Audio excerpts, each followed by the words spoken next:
We still Hustle Daily. What's going on, Hustle Nation? Welcome back. Hustle Nation. Welcome back to another video. Alright, I got a story time for y'all, man. This is going to be a good one. This is a long one, alright? So make sure you grab your popcorn. Make sure you grab some chips. You know what I'm saying? Grab you something to drink. We about to get right into it, alright? Story time. Abusive, narcissistic, ex-husband. We listen and we don't judge, alright? So like I say, this is a long video. Before we get started, can you please do me a favor? I would greatly appreciate it if you would smash that like button, alright? And you would follow me on Instagram, alright? Yeah, I'm gonna just let this one play. We all about to watch it. Like I say, this is a long one, so grab your popcorn and some chips and we're gonna let this thing play. Here we go. Let's get it. We listen and we don't judge. I'm going to tell you guys a story about how I made the biggest mistake of my life, which is marrying and having a child with my abusive, soon-to-be ex-husband. I need to tell you guys like the full rundown, like how I met him all the way until when I filed for divorce, because if I tell you guys like bits and pieces, you're not really going to understand and get the full dynamic. So I'm just going to take from the top. So I'm an Army veteran, and my soon-to-be ex-husband at the time was an active duty Marine. He was stationed at 29 Palms, and I met him when I moved to California. So first red flag, y'all, I met him on Tinder. First red flag. Yeah. Just take me out the game. Just take me. And when I met him, I'm not going to lie, y'all, I was already going through it because I had just found out that my best friend was a snake the whole entire time, and he was the reason why I moved to California in the first place. So when I moved to California and I found out that my best friend was a snake, I didn't have anybody there. I didn't know anybody there. He was the only person that I knew that lived in California. So I met this guy on Tinder and we hit it off really well. Like, he was really sweet. He was handsome. And he was just very supportive and just there for me. Like, whenever I needed to talk or anything like that, he was just there for me. And y'all, I'm not gonna lie, like, this is a different story in itself, but like, I was just so heartbroken that my best friend like had me move to California and stuff, and just for him to turn around and like dog me out the way that he did. So when I got with my soon-to-be ex-husband, like, I kind of overlooked a lot of the red flags that he had because I was just so caught up in how my ex-best friend did me so dirty. Y'all, when I first met my soon-to-be ex-husband, y'all, like, we were talking on the phone for, I want to say, maybe a month before I like went to go see him. And when I went to go see him, like, we hit it off. He asked me to be his girlfriend. Like, he was a very sweet and genuine person, so I thought. And I fell in love with him. We would go out on dates every chance, like every time we would spend together, like we would just go on dates together. Like, the whole experience was just so pleasant, and I could be myself. Like, I didn't feel insecure when I was around him. Like, he really made me feel loved.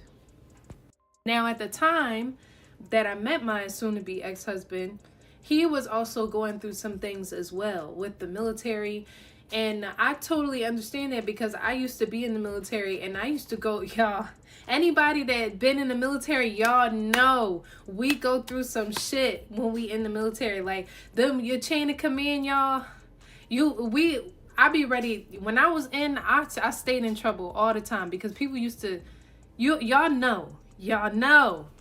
So when he used to tell me about the things that he was going through, and then on top of that, the Marine Corps, that is like the worst branch that anybody could ever join. Like, you know, don't shoot the messenger. I'm just saying what I heard and, you know, what I know. Like, it's the bottom of the barrel out of all the branches. No offense. Like, you know, y'all some tough people. But, you know, the living conditions and all of that stuff, like, it's just, it's not it. So basically, I understood that he was, you know, going through some things and, you know, being treated unfairly. And he was like literally maybe like, I think one of 3 black men in his whole platoon, and everybody else was white. You know, that's just how it was. So I was being a really supportive girlfriend and, you know, just basically talking him through basically like just telling him to hang in there, at least like, you know, to hang in there long enough so you can get the benefits, you know, like going to school and at least some claiming some disabilities or something, like, you know, just stay in, just keep on pushing, and after your first contract, just get out, leave.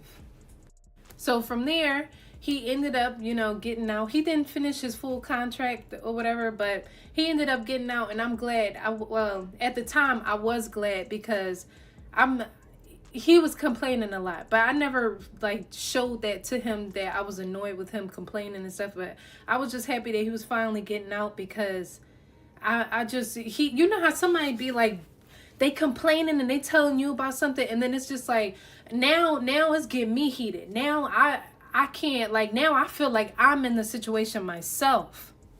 It's just very stressful. Now here's where I need y'all to listen to me, but don't judge me, please, because I know I fucked up. I hit my head all the time like, bitch, you fucked up. So I'm just asking that y'all listen and you don't judge me, because, you know, people do stupid things for love. So with that being said, when I first met him and I started talking to him on Tinder, I asked him, you know, like, hey, do you have a driver's license? Like, you know, I'm not asking you to have a car. I'm just saying, like, do you have a driver's license? Reason being is because when I was in the military, I had a boyfriend who did not have a driver's license, and I literally had to drive us everywhere that we needed to go. And I didn't want to be in another relationship that was like that. Like, you drive, I drive, like, you know, when I'm tired, like, let's alternate, basically. Like, I don't want to be the only one driving. So when I asked him, do you have a driver's license? He told me, yes, of course I have a driver's license. Why wouldn't I? What? Of course I got a driver's license. What kind of question is that? I got a driver's license and a car. So then I was like, okay, cool. And I told him the reason why. Like, you know, I've been in a relationship before with a person, they didn't have a driver's license, and I just don't want to be in that type of situation again. And he, you know, was cool with that. He like, yeah, why wouldn't I have a driver's license? That's crazy. He's a bum. So with that being said, I used to drive. So from Fort Irwin to 29 Palms, it's like maybe a 2.5 hour drive. So I used to drive my car all the way to 29 Palms. That's what I'm talking about. Don't judge me. But I used to drive to 29 Palms, you know, because at the time, and I understood because a lot of people in the military don't have cars. Like, they just don't have them. So I used to drive to go see him and stuff like that. So one day I was asking him, like, hey, can you drive? You know, like, I'm tired of driving. My neck hurts, like, you know, because I had been doing it every single weekend, y'all. Like, driving there to see him and driving back. And then sometimes I would drive there. Don't judge me. I would drive there. We would drive back to Fort Irwin. I would drive back to the 29 Palms and then have to drive myself back to Fort Irwin. And that's a lot of fucking driving, y'all. That's a lot. I put a lot of miles on my car driving. So I used to ask him, like, hey, you know, can you, you know, help me drive? And he used to, like, just make up all these excuses as to why he couldn't drive. Now, mind y'all, I didn't really, like, I didn't really hone in on the fact that he was, you know what I'm saying, lying or whatever, because I had so much drama going on with my best friend, because we lived with my ex-best friend, we lived in the house together, and it was just drama after drama. So I'm like over here dealing with this situation, and I can't really like focus on this other situation that was going on and these lies that was being told to me. So every time I would ask him, like, can you drive? He would just make up an excuse like, oh, I need glasses, because he did wear glasses. But he would just like, I don't want to mess up your car or whatever, because I'm blind as a bat without my glasses. Like, I really need my glasses. So I was like, okay, you know, that's a valid reason. I'm going to wait until you get your glasses. Y'all, the glasses came, and then I'm like, hey, can you help me drive? Can you help me drive now since you got your glasses? This dude talking about some, oh, your car is so nice and stuff like that. Like, I just don't want to ruin your car, and this, you know, I just don't want to mess up your car. And I kind of overlooked it because at the time I had a BMW, and it was a really nice car. It was really, really nice. But y'all, if you got a BMW, if you got a luxury car like that, you know that it's expensive. A cracked rim on my car used to cost me like $225 to fix. So I used to be like, okay, like, little. I kind of, can agree with that a little. Okay, so in the last video, I left off that my ex-husband kept telling me that he had a driver's license, but he refused to help me drive my car. So he would say like, yeah, I don't want to ruin your car, and you have such a nice car. I just don't want to mess it up, and I know it costs a whole lot of money to fix it, and, just all this, BS. So I would just be like, well, if you know how to drive a car, then you wouldn't be nervous about messing up my car. Like, like everybody who knows, like, you driving a car, I'm not going to say it's the exact same, but you learn it, knowing how to operate a vehicle, you're not going to be like, oh yeah, I'm going to mess up this person's car. Like, I drive I'm not going to say I drive a damn Honda. You know what I'm saying? The same way I would drive, because, a BMW or whatever, a luxury car is, faster, whatever. But still, you know how to drive a car. Like, y'all can agree with me on that, right? Like, you know how to operate a vehicle. So I've had it on the back of my mind or whatever, but I was just thinking, like, why would somebody just lie about something so simple? Like, just something so simple. Mind y'all, this man is 3 years older than me.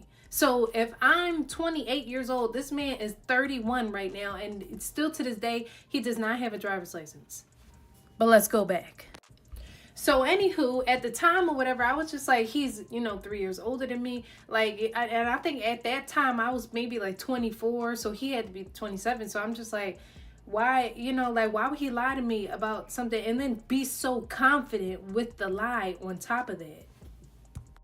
But y'all, he was. I don't know how, but because me personally, I'm not a good liar, or a compulsive liar where I would just have to keep on. Eventually, I'm gonna be like, yeah, I don't got that shit. I don't got it, But that wasn't him. That wasn't his case. So I started asking him like, yo, can I see, your driver's license or whatever? And then he would start telling me like, oh, it's still back at home. And I'm like, any other person or whatever, like if they had their driver's license, like for me, for instance, right?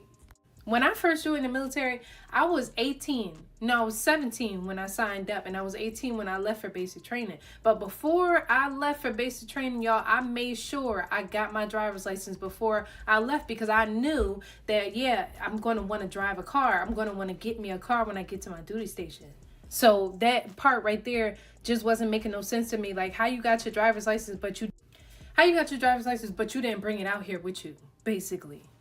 So y'all, I know y'all probably like, why are you harping so much on this driver's license? It's because the whole relationship was based on a freaking lie, y'all. Like, the bitch was lying to me about all this shit that just did not need to be lied about. Like, you could have just came to me and just told me that you didn't fucking have it, and then I would have made the executive decision, like, do I want to fuck with this dude and he have a driver's license or whatever? Am I willing to overlook that? Who knows? Maybe I would have, you know what I'm saying? Because at the time, I literally didn't have nobody. Like, I literally, so, I might have. Who knows? But you just lied. So fast forward, y'all, we done been into a relationship for about a year, right? And I remember we had spent our first year anniversary or whatever in Vegas. So then when I came back from Vegas, I found out that I was pregnant. So I told him, I was pregnant or whatever, and he was so happy, y'all. He's so happy. He was the happiest man ever. When we was together, he used to tell me like, yeah, I really wished I want to be a father so bad. I just really want to be a father. Like, I didn't have my daddy, and I just really want to be a father, and I want a little girl. I want a daughter. I really want a daughter, and I want to name her Nirvana. So with that being said, I'm like, okay, we about to be a family. He really wants to, have this child or whatever. Like, we're going to get married, all of the above, So at this point, mind you, still no driving, y'all. Still no driving. So I think, no. So let me go back. So then at this point or whatever, he had already came clean that he did not, his driver's license was expired or something like that or whatever. And in the state of California, if you don't have your actual physical copy of your driver's license, you can't, they will make you take the test all over again. Like you got to take the written test and the actual driver's test all over again, especially if you lost your driver's license and is from a different, city, state, whatever. You got to do the whole process all over again. So he like, yeah, I'm just going to take the whole test all over again, whatever, right? But then he comes and tells me, but at this time, y'all, I'm 4 months pregnant. I'm showing, she in there. So he comes to me and he tells me like, yeah, I want to get a little refresher because it's been a while since I drove. So here's where the bullshit start, y'all. Here where the bullshit start. I mean, it been started, but here where it really fucking starts. Mind you, my dumb ass then asked my ex-best friend or whatever if he can move into the house with us. And everybody was fucking telling me, Naya, don't do that shit. Don't do it. Don't do it. Be in a long-distance relationship. Let's, all of that stuff. And I did not. Y'all, I'm dumb. So the bitch was living with us. So, yeah, so then he asked me like, yeah, let's hit like a little refresher or whatever. So I'm like, okay, cool. So one day I take him to this parking lot that we had in, on Fort Irwin, and it literally never have no cars in it. So I asked him to do a loop around the parking lot. Like literally just drive to one end, turn, come down to the other end, turn, and then randomly I'm going to select the parking spot that I want you to back into.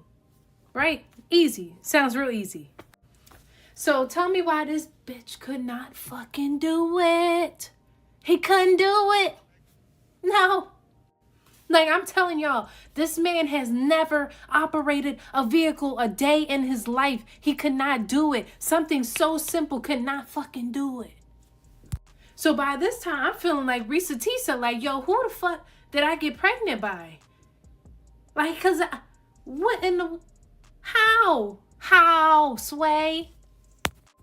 So then when I asked him, because at this point I'm disgusted, not only with him, but with myself, because I'm just like, yo, how the fuck did we eat? Like, how did we even get here? How did we get here? So I'm asking him like, you don't know how to drive at all. You never drove before. Now here's where this nigga becomes a narcissist, y'all. Here's where he becomes a narcissist. Tell me why this nigga starts crying. He starts playing the victim. You lied to me. You've been lying to me this whole time. And then when you finally get caught up in your lie, you start crying. Now I'm off the driver's license situation. Because it's like every time I would catch him in a lie, he would start crying. He would start playing the victim. And at this point, I'm pregnant. I'm 4 months pregnant. So then afterwards, like I start really like dissecting the whole situation, which I should have did from the beginning. That's why I'm saying, y'all, we listen and we don't judge, we listen and we don't judge. But I started dissecting the whole situation. I'm just like, bro, like this nigga really lied to you. I don't think that you should have this baby. I don't think so. It would not behoove of you to have this child. Now, granted, I love my daughter. I love her to pieces. I would do anything. I would die for her. But at the same time, it's like, I had a feeling that it was like God was trying to tell me, Naya, it's not going to play out the way you think that it's going to play out.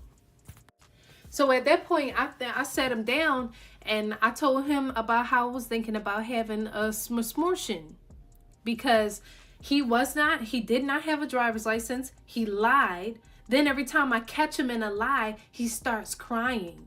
Every single time, just starts crying. So then, not to mention, he was not working. He just wasn't contributing to the relationship at all at that point.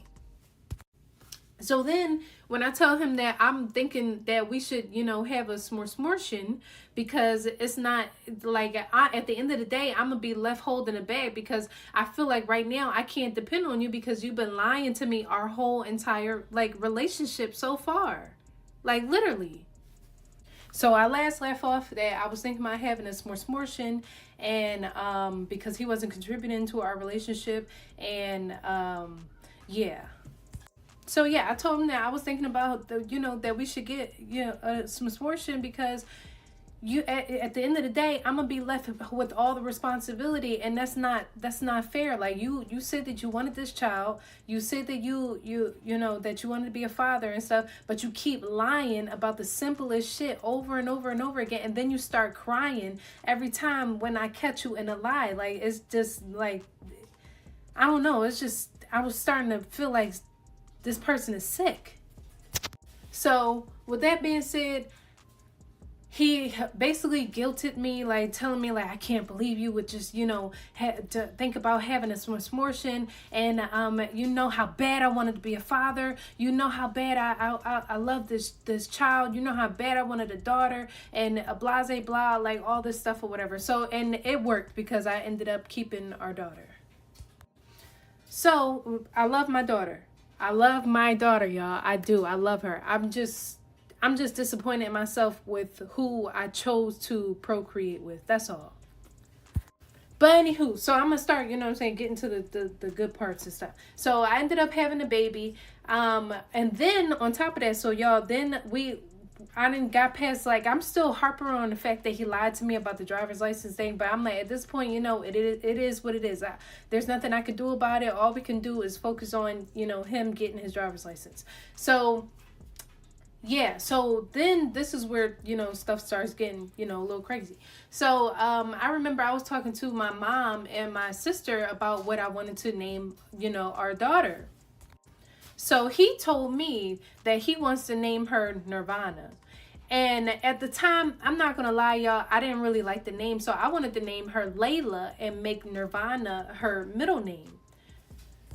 So I remember I told my family about, how he wants to name her Nirvana or whatever, and I wanted to name her Layla. So my family was like, yeah, we like the name Layla. We feel like this is better suited and stuff. And, the name just flows nicely when, the first name is Layla. So here we go again with this dude playing the victim and starts crying and stuff, and like, I can't believe that you would let these people, let them, they're not even her father. They're not even, I've been said I really wanted to be a father. I really want to do this and that and the third, and I want to name her Nirvana. So what do I do, y'all, to appease him and to please him? I decided to name my daughter Nirvana, because this is what he wanted. This is our first child. He really claimed that he really wanted to be a girl dad so bad. He wanted to be a father, period. So I'm like, you know what? You win. You win. Our daughter, she can be, her name's Nirvana. So y'all, I'm not gonna lie, I had a high risk pregnancy. Like, I almost went to the upper room, if you understand what I'm saying, because I had preeclampsia. And unfortunately, due to me having preeclampsia, I had to give birth to our daughter sooner than the 40 weeks. So next thing you know, I go in for my 37-week appointment, and they're telling me like, yeah, tomorrow we giving birth. We going to induce you for, labor. And I'm like, holy shit, it's getting real. I'm scared, y'all. I'm scared. So we go in, and they give me the pills, all the stuff. They doing all types of stuff. They shoving catheters in me. Just all types of traumatizing stuff. 0 out of 10, I would give, childbirthing experience, because it was just so traumatic for me, y'all. So the whole time, now let me go back. So by this time, my soon-to-be ex-husband, I'm already, on disability from the military and stuff, because the military didn't mess me up pretty good, They worked the hell out of me. But it's cool, because I'm getting disability to this day. So my soon-to-be ex-husband at the time, when I was telling him, you need to stay in for your full contract so that you can get your GI benefits, the bills, the GI bills, so that you can go to school. They'll pay you to go to school. And also, like, keep going to sick call, and claiming stuff, like saying that your knees, your back, everything like that hurts, right? So with that said, he didn't do any of that shit. So after he got out, he didn't even want to go and claim any of his disabilities that he had with the VA. I made him do that. I made him go. I made him. I even when we went, I even did all the talking for him to let them know what he's claiming, what he needed, to be seen for, and everything like that, to build his case. So after months of doing all that, we were just waiting for him to see his proposed disability rating and to see if he was going to get, back his back pay. So like this whole entire time that I was pregnant, it was really like literally a struggle, mainly, for the both of us or whatever, but mainly for me because I'm carrying the child and I got anxiety. I'm like, I don't know what's going on with our finances. I don't know how we're going to get out of California, because we're both from the East Coast. I'm from Philly and he's from Maryland. So I'm like, I don't know, how we going to get back home, because we going based off of one income right now because he's not working, and I disability can only do so much, So y'all, while I'm giving birth, while I'm on the damn, bed or whatever, about to give birth, he gets a notification from the VA saying that he got 90%. Yay! He got 90%, y'all. It was such like we both, started crying in the moment because and it kind of makes me, it kind of gets me a little emotional right now because being under all of that stress, y'all. Let me get myself together. Being under all of that stress, y'all, it really, especially while you're pregnant, it really just does something to you. Like having anxiety and all that stuff or whatever, it's really, it's not good. So when he found out that he was getting 100% and they back paid him all the way from, because when you first get out, you only got 1 year to claim your disabilities, and then they'll pay you back pay for that whole entire year. So he got the back pay, y'all. They gave him $26,000, and on top of that, his monthly money every single month. So I was happy. I'm like, yes, finally, I'm gonna have some help. It's not all on me. I can finally breathe a little bit because I've been really stressed out. But then, y'all, the heart warming moment or whatever didn't last long, because when I had my daughter, she came out premature. When she was born, she was only weighing 4 pounds and 13 ounces. And at the time, they had to come and take her. Y'all, they had to come and take my baby away from me. And it was so sad. I'm sorry. I just gave birth to this child. I've been playing with her. She been doing the flips and all types of somersaults in my belly and stuff. And right when I'm trying to spend some time with her, because she been inside of me, I want to hold my baby, and they had to take her away. They took her to, I think, the hospital in San Bernardino or whatever, and yeah, they had to take her. The helicopter came and took her 3 hours away from us. And then the crazy part is, since I had preeclampsia, I could not go nowhere. I could not leave. And then so I was calling the damn NICU every single day, every hour of the day, checking on my baby to see how she's doing, because I didn't really even get to spend any time with her. And then they're guilting me, why isn't one of you here? Where are y'all at? And this, that, and the third. And if you're in the hospital, then why can't your husband, why can't her father come? And then it's pissing me off because he can't come because the bitch can't drive. Okay, so in part 3, I left off the video by saying how I was calling the NICU every single hour, every single day, asking them how my baby is doing, and they were asking me why aren't one of y'all here, and basically shaming me, and basically calling me a bad mother because I had preeclampsia and I was still in the hospital, and her father couldn't come because the bitch can't drive. So since I couldn't go nowhere, y'all, goodness. Only moms will know. I could not go nowhere, y'all. So I was just crying every second. I was crying so much that I had the damn doctors and the nurses crying because I just kept telling them, like, please let me out of the hospital. Like, I gotta go be with my baby because I don't trust them damn NICUs and stuff. Like, I don't trust them at all, y'all. I don't trust, first of all, I don't trust nobody around my child. Period. I don't trust nobody. I want her with me. She needs to be with me. But unfortunately, because her birth weight was so low and she couldn't regulate her own body temperature, they had to take her to the NICU. And unfortunately, the San Bernardino hospital, that was the nearest NICU that they had. So while I'm in the hospital crying and stuff, like my ex-husband, he's sitting in the, you know what I'm saying, the bed. He over here ordering new phones and shit. Like, tell me, yeah, you want a new phone and this, that, and the third as a push gift. And I'm just like, bitch, I'm not thinking about none of that shit. I'm just thinking about like how I'm trying to get out of this hospital. I'm trying to get my blood pressure down so that they will let me out of the hospital. So at this point, it's day 3 in the hospital. I didn't, like, before my daughter left and they sent her to the NICU, I was, lucky enough to have milk flowing. So I was just like basically pumping out as much like colostrum or as much milk as I can get. But she ran through it all because it just wasn't enough.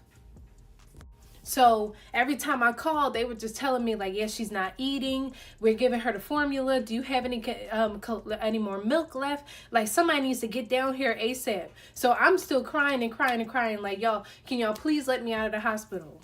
So since I'm doing so much crying, next thing you know, I hear my soon-to-be ex-husband telling me like, oh, like trying to make a joke out of the situation. But I'm like, bitch, I'm not joking. Like, this is not a joking matter. He's over here telling me like, you can't, there's no more crying. You can't cry no more. You ran out of tear tickets. There's no more crying. You need to stop crying.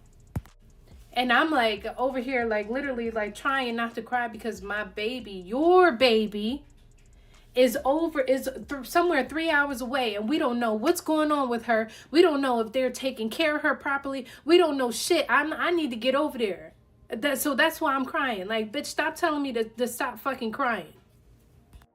So at some point or whatever, the doctors, they come in there and they like, yeah, we know that you want to be with your daughter really bad. So even though we don't recommend you leaving the hospital or whatever, we're going to go in ahead and discharge you so you could be with your baby. And, once you get over there, have them check your blood pressure, everything like that. And, and be admitted into the hospital there, or just to make sure that, you're safe. You're in good standing. So I'm like, all right, bet. Thank you, Jesus. Thank you, God. Thank you for the universe. Like, thank you so much because I really want to get to my baby. So y'all, I'm 3 days postpartum or whatever.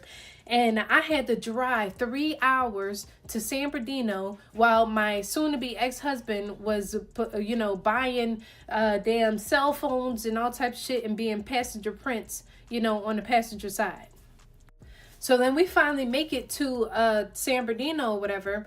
And then we go and see the baby. So tell me why, y'all, my daughter, we go in there. She got a bruise in the middle of her forehead. She got a bruise on the side, on her face and shit. Then we go and, change her diaper or whatever. And mind you, before we even get to the diaper part, I'm so weak because I'm still supposed to be in the hospital. So the nurse there or whatever, she had like an attitude or something because she just like, where have y'all been? This, that, and the third. I guess she think that we crackheads or something like that because, we weren't able to, I wasn't able to, be there.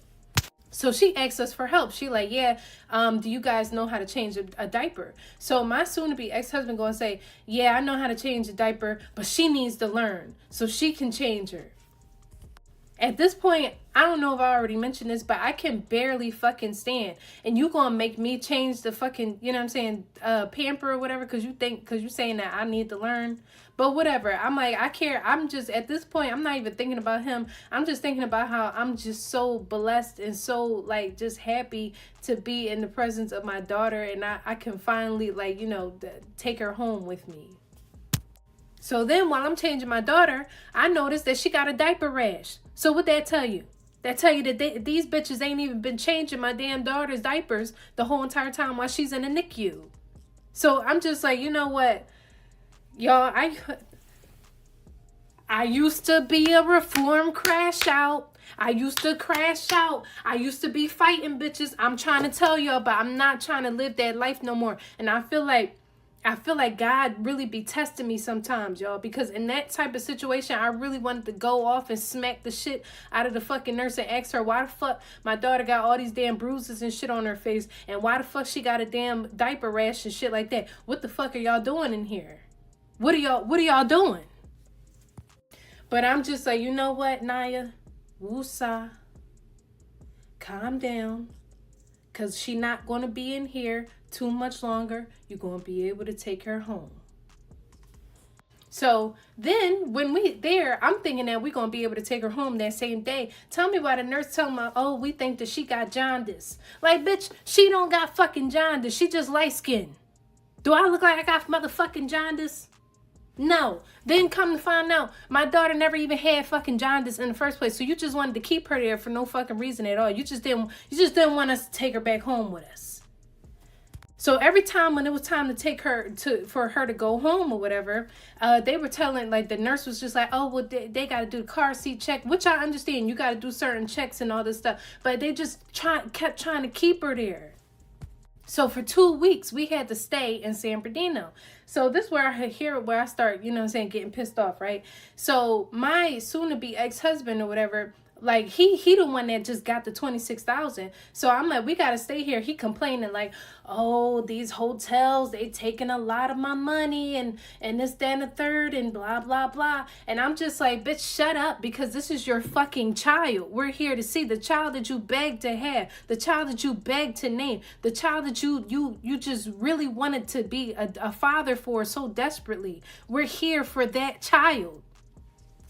Then I'm telling him, God gave you that money because he knew we was going to need it for this moment right now. He knew it. We didn't have the money before, but he gave you that $26,000 so you can at least be able to buy a damn, you know what I'm saying, a hotel stay for 2 weeks. And y'all, the hotel didn't even cost that much money. I think it was like maybe $50 a day. $50 a fucking day. And I ain't good at no motherfucking math. How much? 7 times 5, that's what? That's 35. Then times, so what? That's 350. Then times, you know, that by 2, that's what? The 350. So that's 700. Yeah, $700 for 2 weeks stay. You could take $700 out of that whole $26,000 that you got. You over here buying cell phones and shit, buying a new fucking laptop and all this stuff. But then when it comes to, you know, spending time with your daughter that you have not seen and spent time with for 3 whole fucking days, now you talking about, oh, it's expensive and this, that, and the third, but yet you just bought a laptop for $2,000. Shut your fucking mouth. Y'all, this is going to be the last part that I make today because I gotta go get my daughter. And so yeah, but tomorrow I'm going to continue with these parts because we ain't even got there yet. We ain't even got to the cameras that this bitch put up around the house to track what I'm doing every single day. We didn't even get to the GPS tracker that he put on my phone. We didn't even get to any of that stuff. Y'all, it's so much more. Okay, so I don't know how my last video got taken down. I guess it was because I was doing too much cursing. So this time I'm gonna try and refrain from, you know what I'm saying, doing all of that cursing and whatnot. Okay, so the last video, part 4, I left off by saying how my soon-to-be ex-husband was complaining about spending $700 for a hotel for 2 weeks, right? Right. So he ended up paying for it, you know, but he was just doing a whole bunch of complaining, talking about, oh, it costs so much and, you know, this, that, and the third and blah, blah, blah. But yet you just bought a $2,000 laptop and you just bought 2 phones for like $1,300 a piece. Like, shut the fork up. Okay, so now he paid for the hotel and all that stuff. So now at this point, we back in the NICU and we're seeing the baby. So I don't know if I said this in the last video or whatever, but the nurse, she didn't like us because she thought we was crackheads. So once she found out that we was, military and shit, that's when she started trying to change her whole entire tune, talking about some, oh yeah, you guys are in the military. I had a great great uncle that also served in the military as well. And I'm like, bitch, I don't give a fuck. Like, I really don't care. Why does my daughter have a diaper rash? And why she got all these bruises and shit like that on her face? Sorry, y'all. Dang. So with that being said, I'm just like over the whole situation and stuff. Like, I'm not trying to cause no, I'm not trying to get hostile in there, because at the end of the day, I want to take my baby home, and I'm not trying to do nothing that's going to, hold that process up, because they already trying to keep her for unnecessary BS, basically. So I know in the last video that I stated that when I was in the hospital, the doctors told me when I get to San Bernardino to self-admit myself into the hospital, because I still had preeclampsia and I still had high blood pressure. So I remember when we first got to the NICU, we had some newborn clothes, but our daughter was born premature, so we had to go and get some preemie clothes from Walmart. So while I was in Walmart, y'all, while me and my soon-to-be ex-husband was in Walmart, I remember seeing like the little blood pressure cuff thing that they have over in the pharmacy section, and I was just like, yeah, I should really check my blood pressure, because I remember feeling dizzy all the time. Like every time we would go walking and stuff, like I was still like, walking around, but I didn't feel, at my full capacity, basically. So with that being said, I checked my blood pressure, y'all. My blood pressure was 175, and I'm not a doctor, but the top number was 175. That stuff was, it was high as I have never seen. Like I was like, whoa, like that's crazy. So after let me rewind back. So when we first got to the NICU, the nurse who thought we was crackheads, she said to us like, yeah, so since y'all here or whatever, can one of y'all change the diaper, or do y'all know how to change the diaper, because we're both first time parents. So my soon-to-be ex-husband was like, yeah, I already know how to change the diaper. So since you would think that since he knows that I'm already feeling weak, and then I just had to drive 3 hours to get us there to the NICU or whatever, you would think that he would change the diaper because he already knows how to change the diaper, right? Right? No. So tell me why this ninja gonna tell the nurse or whatever, like, yeah, I already know how to change the diaper, so she can change it. She needs to learn.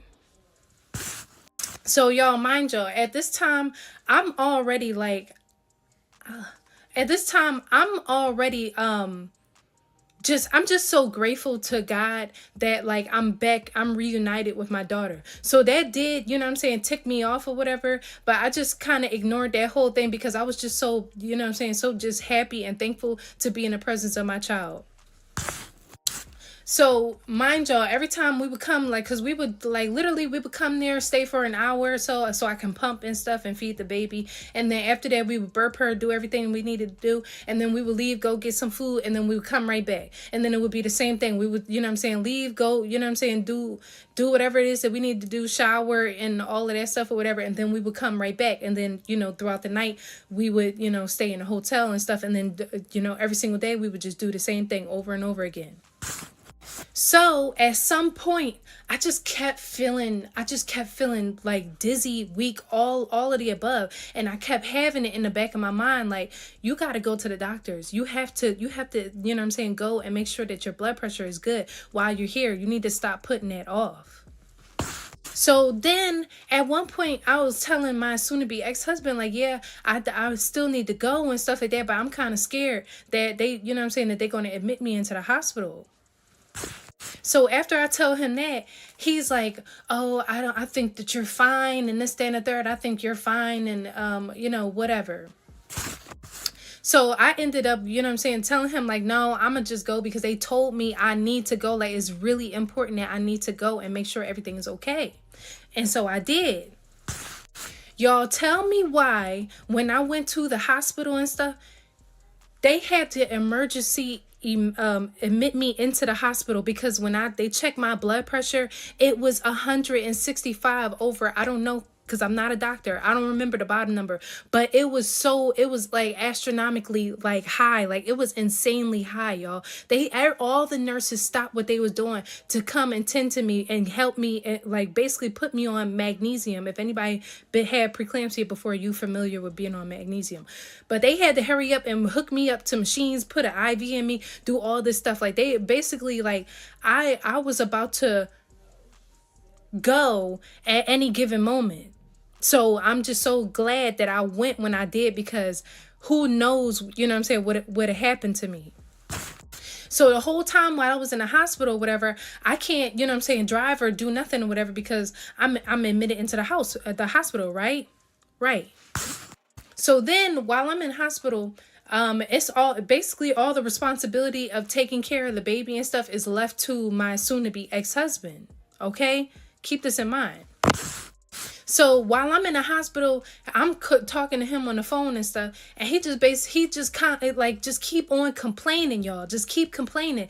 He gonna have the nerve to say, "Oh, I'm just so tired because I have to walk, and I have to walk back and forth from the hotel and this, that, and the third, and blah blah blah. I'm not gonna go see the baby this, you know what I'm saying, this time. I'm gonna see her later, and so I'm just not gonna show up because I'm just so tired of walking." So, mind y'all, we found a hotel that was super duper close to the hospital. Like the hotel was so close to the hospital, it was 3 minutes, 3 minutes driving and 10 minutes on foot. That's how close we were to the hospital. So he just kept on complaining and stuff, and I'm just over here like thinking to myself, like, I'm not gonna let him stress me out, because at the end of the day, when you got high, BP or whatever, then you get, you know what I'm saying, agitated and all that stuff. What your BP gonna do? It's gonna go up. So the whole time while I'm in the hospital, I'm just like, you know what? Now you focus on yourself, focus on getting your BP down, you know what I'm saying, and just focus on getting out the hospital and leaving and going home with your baby. So yeah, so then I think I had to stay in there for like maybe 2 to 3 days. And so when I was getting out, at the same time, it was good timing, because my daughter was getting out the hospital at the same time. So we was both, you know what I'm saying, leaving. So I'm gonna speed this up because I don't know how this, you know what I'm saying, shit didn't happen. So when we was, you know what I'm saying, getting out the hospital and stuff like that, when I went to the NICU part, then next thing you know, my soon-to-be ex-husband is beefing with one of the nurses and stuff. So, and then tried to wanted me to fight her. And I'm like, bro, I'm not, you know what I'm saying, about to fight her and stuff. Like, at the end of the day, we trying to leave and take the baby home. Why the hell would I start, you know what I'm saying, fighting with the nurse and stuff just because you don't like her? What? Like, hush. So y'all, we ended up leaving and stuff after we had all the checks and stuff done. And then once we ended up leaving, I started driving. And that's when, while I started driving, y'all, next thing you know, I started getting dizzy, like super duper dizzy. Like it felt like I was on like a roller coaster ride or something like that. And while I was driving with the baby in the car, and but who cares about my ex-husband? But yeah, basically with the baby in the car. And it was just a very scary moment for me. And then on top of that, driving from San Bernardino to Fort Irwin, that's like a 2.5, 3 hour drive. All right, so I left off the last video saying that I was driving back home and I started getting dizzy as fuck while I was driving. Yeah, so out of nowhere, I started getting dizzy as shit while I'm driving and stuff. Like it just, y'all, if you know how when you spin real fast or whatever, and then you stop and everything just fucking, that's literally what happened to me while I was driving. And I had the baby in the car with me. And then on top of that, I am the only person that can get us back to Fort Irwin at this point. So I had to pull over and shit because, I just could not drive. Like, I just could not drive. So it's like you ever get the bubble guts or something like that, and then like you get that like, oh damn, I gotta poop right now feeling, and then it'd be like, all right, it's going away.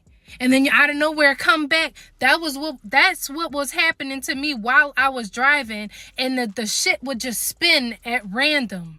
Like at random. But luckily, we were almost to the destination. So we made a stop or whatever. I gathered, you know what I'm saying, got myself together. I said a prayer and everything because that bitch couldn't help me. And yeah, so we were able to get back to Fort Irwin. But so I stopped at a Walgreens because I had to take blood pressure medication and stuff because of my blood pressure was so high at the time due to me having preeclampsia. So when we stopped, everything was cool, you know, I got a little reset and stuff like that. And then we finally get back to the house. So fast forward, everything for like, I want to say the first 4 months of, you know, my daughter being born and stuff, was, despite that whole, like, the childbirthing experience and the NICU experience, all of that shit, everything was going good. My daughter was gaining weight. Like, she was gaining so much weight, y'all. She was eating up she was drinking all the milk. She was just, my baby, she was just drinking milk. Yeah.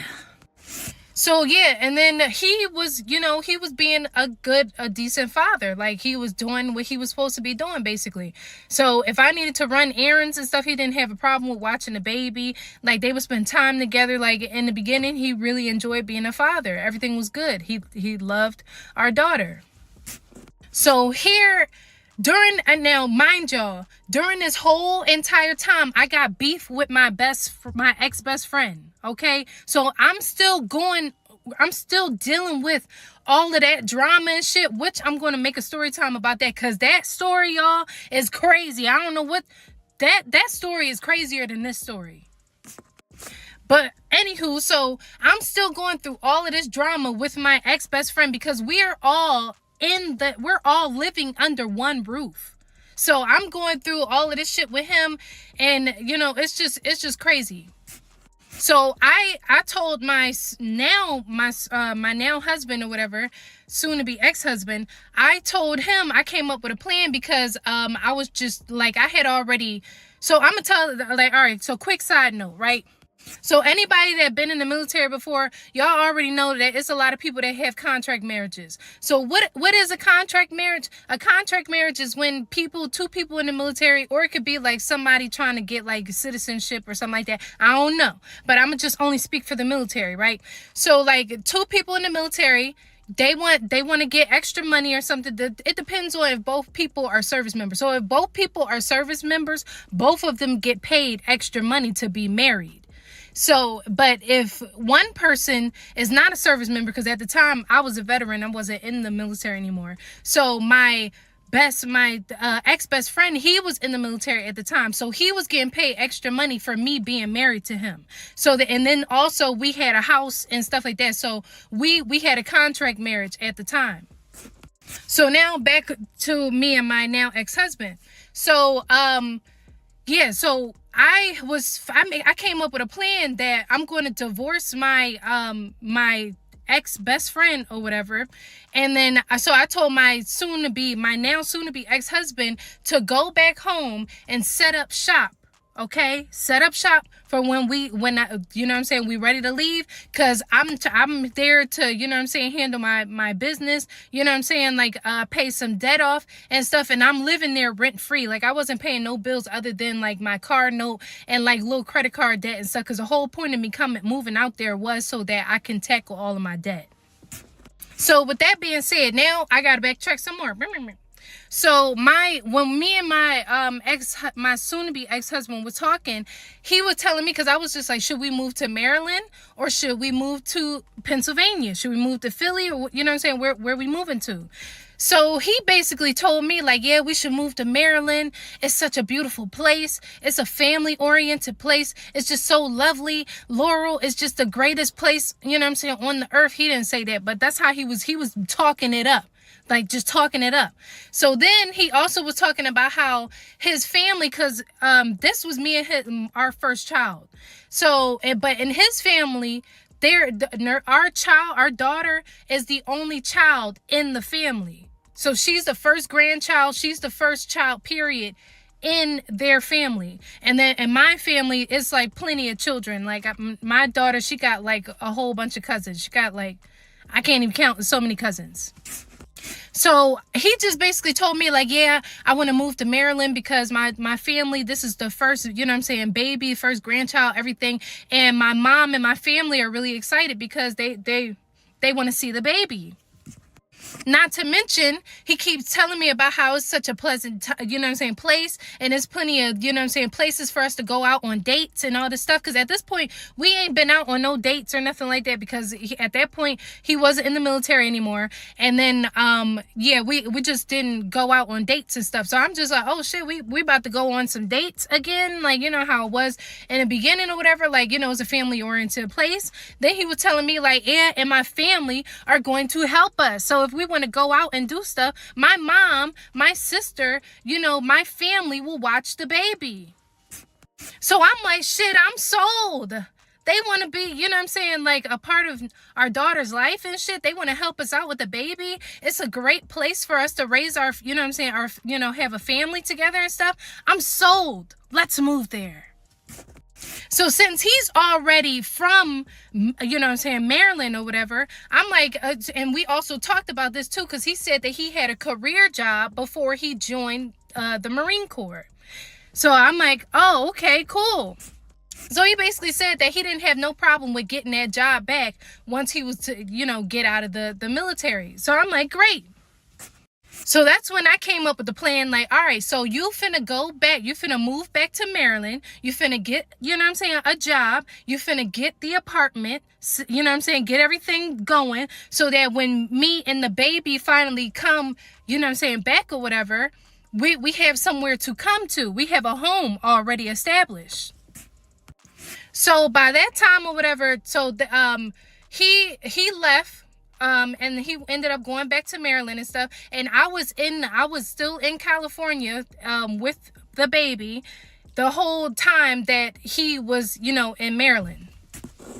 So while I'm there, I'm still going through, like, beefing and stuff. But I was able to swindle something because the relationship between me and my ex-best friend or whatever was so toxic or whatever. Like, I was able to get him put out the house and stuff like that. But like I said, y'all, please stay tuned. Follow me, because that story is fucking crazy. It's crazy. But back to this. So yeah, so I decided I was lonely, and then on top of that, being with the baby and stuff, like, I wasn't really getting no break because my baby, she was a Velcro baby. So every time I would put her down, she would start crying and all this stuff or whatever, So I was just like, I want some help. Like, I'm ready to come home a little bit earlier. So y'all, that's what I did. So when I told him that I was coming home earlier, mind y'all, oh shit, let me tell y'all this. So mind y'all, I'm gonna make it quick because the video almost over. So mind y'all, while he's in Maryland or whatever, he's staying with his brother, his stepbrother. And while he's doing that, he's telling me about how he's spending all this money. And he's like, yeah, we've been going fishing. We've been doing, look at the fish that I caught. Look at the fish. Y'all, I'm about to start my part 7. So please stick with me and continue, because I know I keep telling y'all, but we getting there. We really getting there. We almost there. We almost there, y'all. So like, comment, and please follow me for more content. Thank you. All right, y'all. This is part 7 of how I made the biggest mistake of my life by marrying my narcissistic / abusive soon-to-be ex-husband. So the last video I left off where he had went back to Maryland, and we were planning to move. Me and the baby were still in California, and he would be calling me, telling me about how the bitch is spending all this money on fishing equipment and showing me these little ass fish that he was catching. Oh yes, y'all, I'll be laughing at this story myself. All right, so he was calling me, showing me these little ass. Oh my gosh. All right, hold on. All right, so he was calling me, showing me these little ass fucking fish and shit. And y'all, I was so fucking annoyed, because this nigga would call me all fucking day long and shit. I'm like, yeah, babe, I just ordered these fishing rods and shit like that. I just ordered this and that and the third and blah, blah, blah. And yeah, we going fishing. And yeah, I've been going fishing with the boys. We've been going fishing. So me, I'm like, yeah, I guess I'm a pick-me. Well, I was a pick-me. I ain't no fucking pick-me no more. But y'all, I was being so supportive and shit, because he all right, so I gotta tell y'all this quick story, right? So when we first met each other, he was telling me about how he was in his last relationship with this other girl and she cheated on him. Now, in the beginning, I was just like, oh, why would she do that? And this, that, and the third. Like, you're such a great guy. But now I know why she was cheating on the bitch. But anywho, so in the beginning, he was talking about how they was in a long distance relationship because she lived in Maryland or she was from Jamaica or something, because he's my now soon to be ex-husband is Jamaican, or he's a knockoff Jamaican, because he came here when he was like fucking 8 years old, and the bitch don't even know how to speak patois correctly. But his mother is Jamaican, his stepbrother is Jamaican, like the whole rest of the family is Jamaican, and they actually have legitimate accents, but his is very forced. But let me tell y'all this quick story. So when he was with this other girl or whatever, and she cheated on him, the dude that she was cheating on him with has sent him pictures, the same nudes and the same videos of her doing stuff to herself. The dude got in contact with my now ex-husband or whatever, and was showing him the same videos and stuff like that or whatever that the girl was sending to my now ex-husband. He found out that she was cheating on him in their long distance relationship. But anywho, I mentioned that because he was telling me about how, oh yeah, she wasn't supportive. I would talk to her all the time, and she was just basically like, she was a very negative person, and she just wasn't really supportive. And yeah, like anytime I would talk to her about like anything that's going on with me, like she basically was telling me that I was complaining too much. And I understood why she said that, because the nigga was complaining a whole fucking bunch to me. But since he was going through a vulnerable time when I first met him or whatever due to the military, which I understood, and I told y'all that earlier in the video because I went through something similar as well, I was trying my best to be supportive. So back to the story. So when he was telling me about, oh yeah, I caught these fish, babe, I caught these fish, these little ass fucking fish. And then I was just like, oh yeah, that's great or whatever, that's wonderful. Did you get a job? So yeah, I'm like, you over here going fishing with the boys and you telling me all this shit or whatever, and you buying, you know what I'm saying, using that $26,000 that I helped you get, that I basically got for you. Did you get a fucking job though? Did you do any of the things on the to-do list? Did you get a job? Did you start looking at apartments and stuff? Like, what are you doing? Besides, you know what I'm saying, being on your stepbrother's couch and shit and going fucking fishing and showing me these dumbass fish. So then, next thing you know, he would be like, oh, why are you, I'm going to get a job. I'm going to get a job. Like, he getting annoyed with me because I'm asking him, is he getting a job? Because, nigga, we, like, you know what I'm saying, we supposed to be moving to Maryland and getting a place, like, you know what I'm saying, if you ain't got no job and you ain't got no fucking, you know what I'm saying, started looking at apartments and stuff like that, we need somewhere to, when we leaving from fucking, fucking California and shit, I need to put an address, you know what I'm saying, in for the destination where we're going to be arriving to. So, what are you doing? So I guess he was getting annoyed with me, which I don't give a fuck about. It is what it is. So then, yeah, like he just kept continuing telling me about, you know, him going fishing and all that shit or whatever. So yeah, y'all, so he ends up getting a job at this place that he used to work at. It was like a nursing home or something like that. And apparently he was working at the nursing home as a maintenance man, because apparently he knows how to fix shit, which he really don't. He don't know how to fix shit. But he was a maintenance man. So then this nigga it's like every time when like a problem would be solved, like before he was complaining about the military, right? And I'm just thinking like, all right, so once he gets out of that situation, he's going to stop complaining. Every time he get out of one situation where he's complaining about something, he bring up a new topic that he going to complain about day in and day out, y'all. Day in and day out. He will bring up a new fucking, gosh. So when he got to this job or whatever, right? He got the job. They started him out working, like, you know what I'm saying, getting $20 an hour. Now, mind you, he's getting that money. So when you're on VA disability, you're allowed to work and still get your disability at the same time. So, you know what I'm saying, which is great. So apparently he gets his job working at his old job or whatever that he had before he joined the military. So while he was working there, it's this, I guess the maintenance director or whatever was this older white guy, and he just had a problem with this man. So he said that when he started working his job or whatever, the maintenance man was basically like micromanaging him, and then like, you know, like basically it was a lot of tension on the job or whatever, you know, just like a whole bunch of stuff.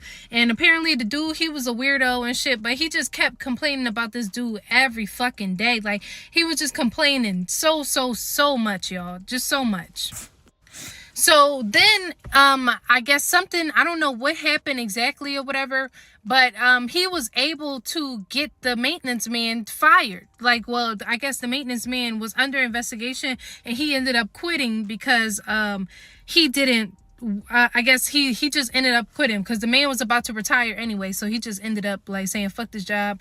I'm, you know, finna do whatever it is that I want to do. With that being said, they promoted my soon-to-be ex-husband to maintenance director. So he went from having a $20 an hour job. The man who was, you know what I'm saying, he was complaining to me about every single day, y'all. Every single day from sunup to sundown. Just complaining about this man. He's gone now. And they gave him a raise. They gave him a raise from $20 an hour to $65. Well, it started off at $50,000, but some other shit happened and they was trying to raise his money or whatever, his salary. He was getting paid a salary job, so they started him out at $50,000 and was trying to give him a raise to $65,000 to $70,000. But before I get into that story, I got to tell y'all about how I had to move back to Maryland. So at this time, I'm still in Maryland or whatever, and I'm trying to, you know what I'm saying, focus on like, damn, how am I going to get out of Maryland? You know what I'm saying? All this stuff. So I will say this, y'all. He did give me like, you know what I'm saying, majority of the money to move because it costs like a few... I want to say to move have movers to come to my house and gather all of my things and to move it, ship it back to Maryland or whatever. I think it cost me like $2,000. I think it was like, no. It was $2,000. So I think I paid a $600 deposit and he paid the rest of the money. So with that said, I originally was trying to have my car shipped back so that me and the baby could hop on a flight and go to Maryland.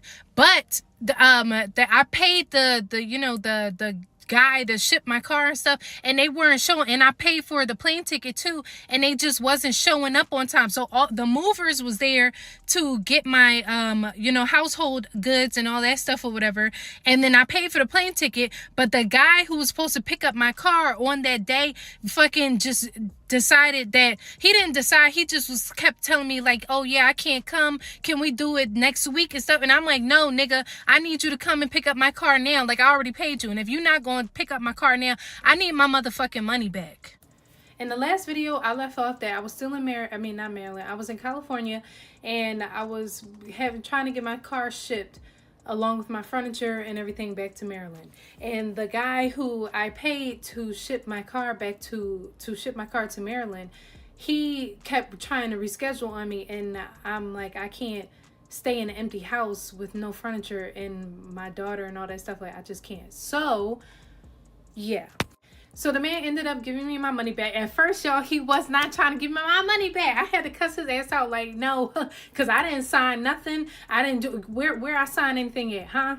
Yeah, okay, so I gave you the deposit and everything like that. And he was just like, you know what? I'm going to give you your money back. Like, yes, run me my money. So right then and there, I'm like, I really wanted to catch a flight because who wants to drive all the way from California to Maryland with a baby? Who wants to do that? Nobody. But unfortunately, since I wasn't able to, he wasn't able to move my car, like take my car in time, I had no choice. So therefore, I, ended up having to drive back home with the baby. So at this point, our daughter is like, I think she's maybe like 5. No, she got to be like almost 9 months old. So she's almost 9 months, and I'm just like, bro, how am I going to drive back all the way back? And she's a Velcro baby, y'all. She's a Velcro baby. So I'm just thinking to myself like, damn, I really need some help. I'm going to need help. So with that being said, who did I call? I called my soon-to-be ex-husband, and I tell him like, hey, they're not able to take the car and stuff, because he did, send me the money for that as well. But I told him that they're not able to take the car, so I don't know what to do. Like, I have to drive back. That's literally the only option.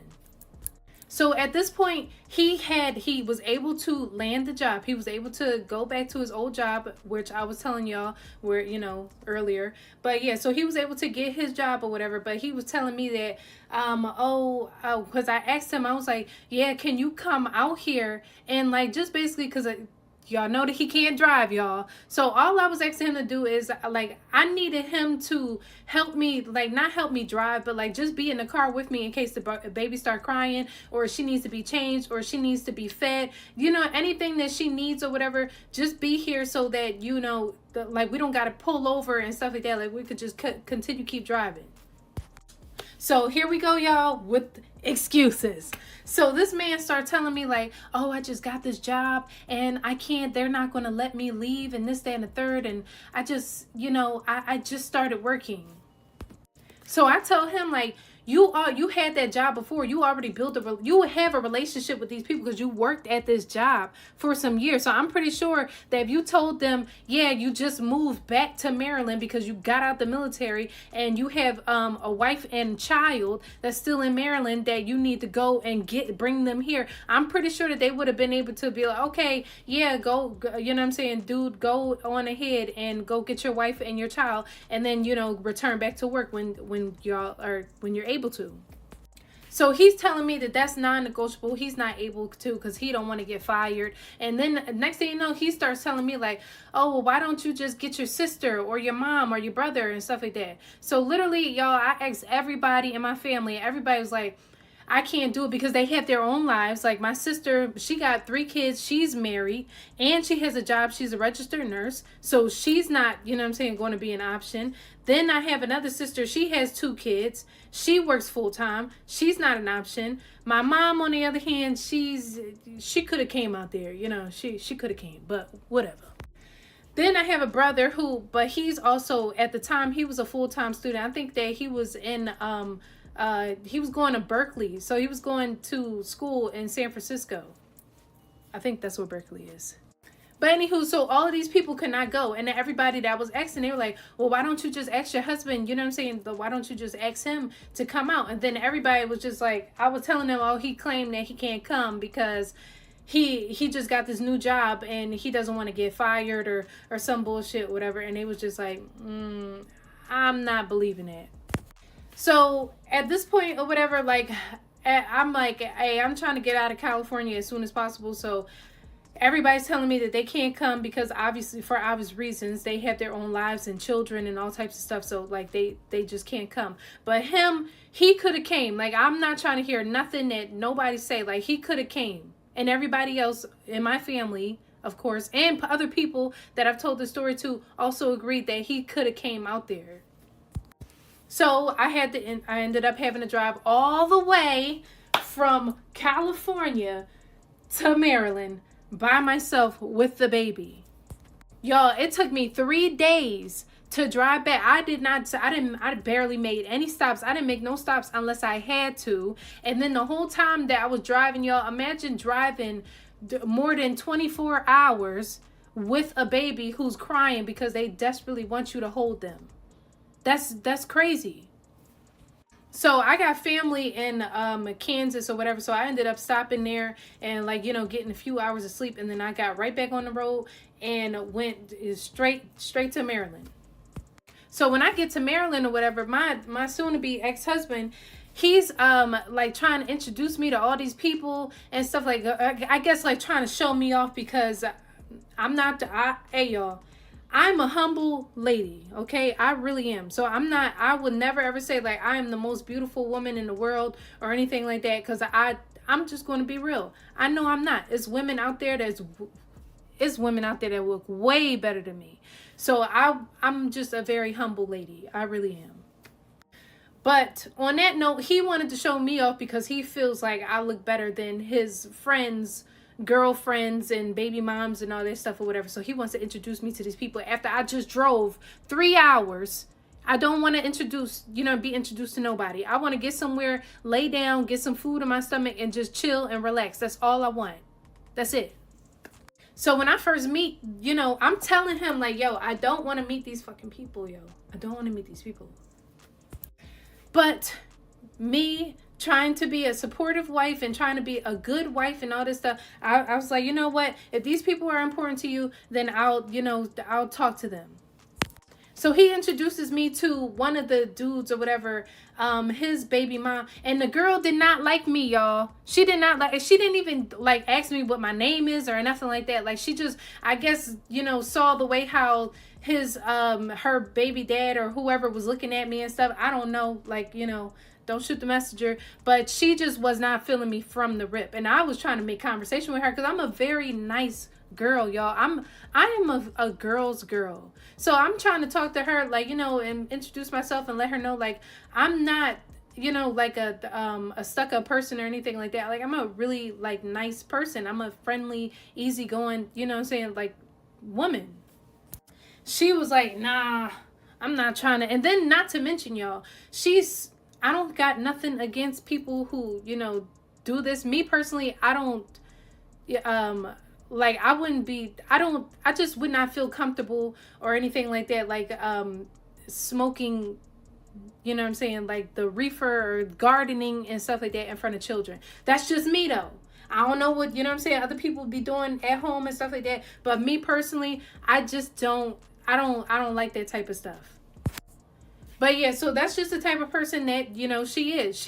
They like to do a lot of drinking. They like to do a lot of smoking. And they don't care about whose children is around. Me, on the other hand, I don't get down like that. But, you know, to each his own.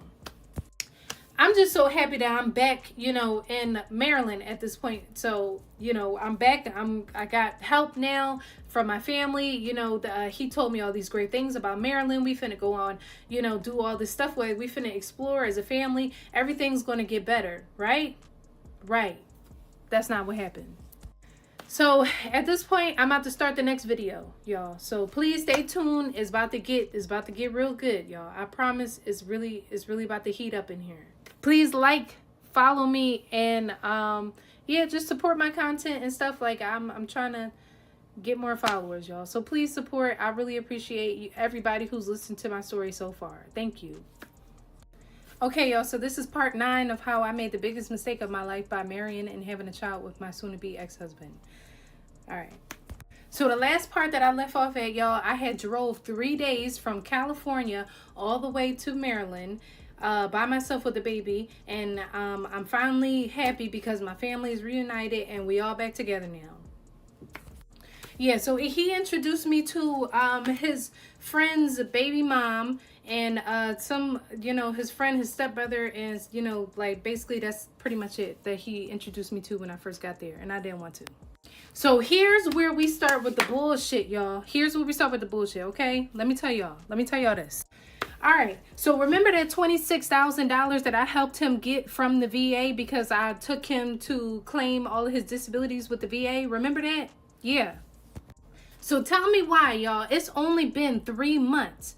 And he told me that he basically ran through that whole thing, whole $26,000 that he had. And he's basically telling me he don't got no more money left.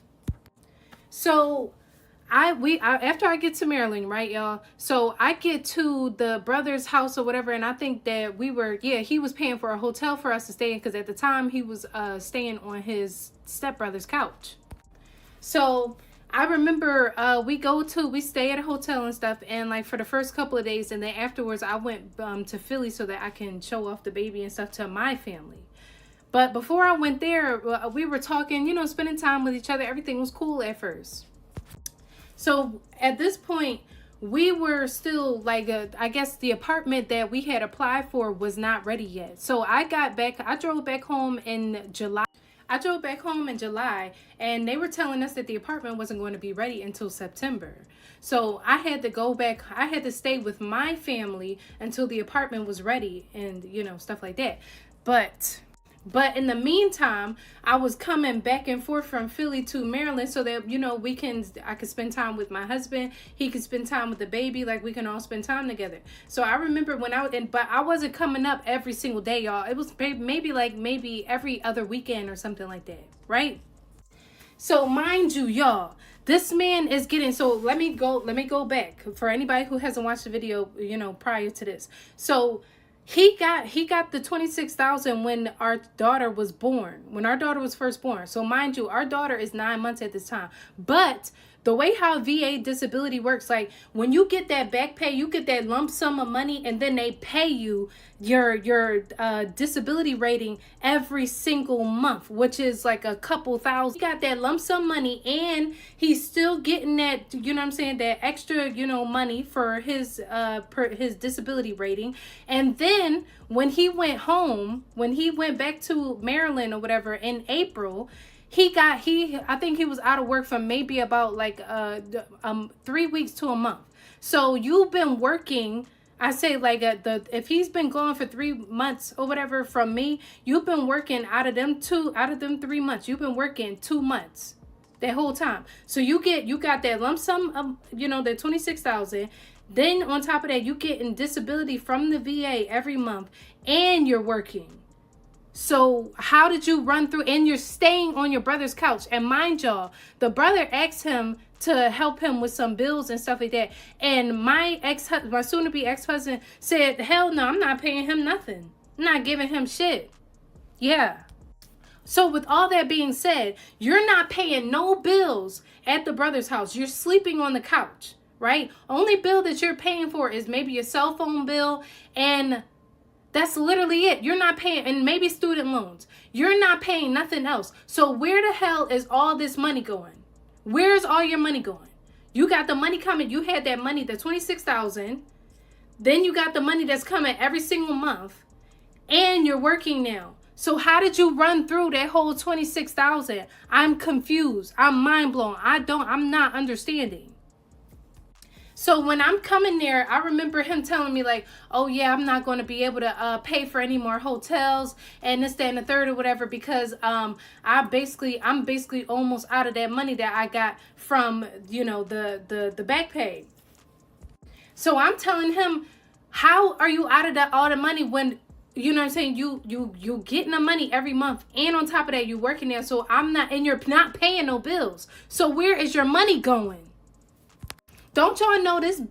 Don't y'all know that this man had the nerve to tell me that he spent all his money on me? On me, y'all. On me. Mind y'all, me and the baby was still in California, yes, he was sending me, he was buying formula, Pampers, and wipes, and maybe occasionally some clothes for the baby, and having from Amazon and having it shipped over to the house in California.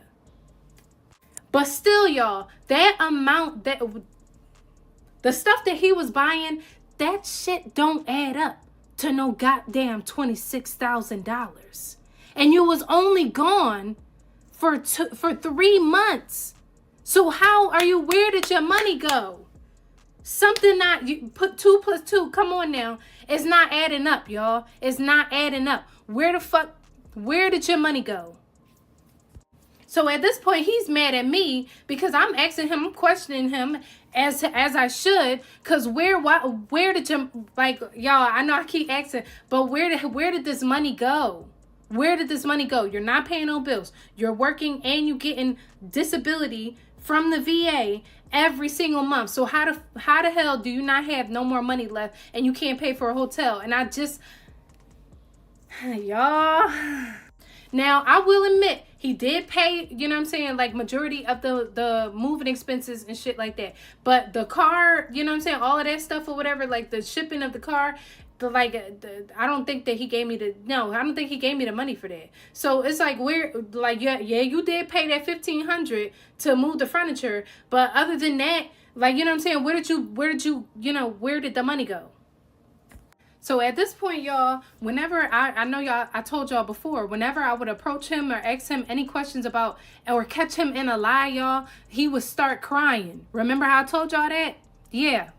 So now he done moved on from crying. So now he like, shit, I'm just going to shut down now. So every time I ask him a question or anything like that, I catch him in some shit, I catch him in a lie, then he's like, I'm sad. I'm going to stop talking now. Yeah. Okay, so yeah, so that happened or whatever. So I'm at that point, because I feel myself getting worked up. So, woosah. But yeah, so after that or whatever, like I was just like, hey, like, you know, it is what it is, because I was so mad about that. Like, how you just like you really got to be bad, terrible with money. Terrible. Like, and I'm just thinking to myself, like, I don't think that I could be in a relationship with somebody who just makes terrible decisions like that. Like, you got that money, like the money just be burning your hands. Like, you don't know how to hold on to no money at all. You just, as soon as you get it, you just gotta, oh, I want to buy this VR headset, and then you play with it for a couple of days, and then afterwards you don't use it no more. But right there, that's the, you know what I'm saying, $400 or however much it costs. Then on top of that, you know what I'm saying, buying all these gadgets and all these electronics and shit that cost all this money, and then you're not using it. So y'all, and then you want to know where his money went, y'all? Take a wild guess. Fishing equipment, y'all. This man bought all this. So remember what he was telling me about? Yeah, I'm going fishing, babe. I'm going fishing. Yeah, he spent thousands of dollars on fishing equipment, fishing rods, fishing backpacks, fishing lunch boxes, like just everything fishing. And does he go fishing to this day? No. He gave all of that fishing equipment away to the dude with the baby mom who be smoking and drinking in front of the kids and stuff. That's who he gave all his shit to. All right, y'all, I'm about to start the next video, so please stay tuned because we already in Maryland. Things is heating up, so please like, comment, and please support my content. Thank you, and follow me. Okay, y'all, so this is part 10 of how I made the biggest mistake by marrying and having a child with my abusive / narcissistic ex-husband. All right, so I last left off the video that my soon-to-be ex-husband spent $26,000 on fishing equipment, fishing rods, and fishing lunch boxes, and he doesn't use any of that shit to this day. He wasted all of that money. He just blew it all. So by this time or whatever, I'm just like, man, I'm trying to keep my family together. I'm trying to just like, at this point, I'm thinking like, maybe I can change him. Maybe, you know, with like, as long as I'm here and here to like, not watch him, but like, you know, like to help him make better decisions or whatever. Maybe like eventually he will change and, you know, become the grown man that he, you know what I'm saying, is supposed to be. Did that happen? Hell no. That did not happen. No. So at this point, y'all, I'm like, shit, I gotta get a job or whatever because I'm still trying to get. So me personally, y'all, when I move into a house or like an apartment or anything like that, I want to make sure that I have everything that I need like up front so I can be comfortable and accommodated as soon as possible. So with that being said, I know that like at this point, in order for me to, make sure that I have everything that I need so that I can be accommodated and comfortable and all of that stuff or whatever, that I need to get a job. So while I was back in Philly or whatever, I ended up getting like a little quick job, like working at Amazon and stuff, like delivering packages and stuff, right? Okay, listen and we don't judge. So with that being said, when I was in Philly or whatever, and even when I was in California, my ex-husband used to call me all the time. And I used to be like thinking to myself like, oh, he loved me so much. But really, he was just calling to keep tabs on me, y'all. Like just calling to keep tabs on me. So he would be on the phone with me for y'all for hours. Like I'm talking about all day. If he could be on the phone with me for 24 hours, he would. He would be on the phone with me all day long. He want to make sure that it's just me and the baby. Ain't nobody else, you know what I'm saying, in the picture, in the background, none of that shit. And on top of that, so remember how when I was giving birth or whatever, and he got the 26,000, he asked me like, what he told me, he didn't ask me what I wanted as my push gift, because I would have said something else, like, maybe pay a bill or my credit card debt that I had at the time. I'm one of those type of people. I don't care about like bags. I mean, I do like nice bags. I do like nice clothes, but me personally, I care more about getting out of debt. That's my number one. Once I take care of my debt and all of that stuff or whatever, then I feel like I can splurge on things that, you know, I enjoy and make me happy. But until then, I'm trying to, you know, pay off debt. So instead of him asking me what I wanted as a push gift, because I would have told him, you know what I'm saying, like, pay this credit card bill, pay it off.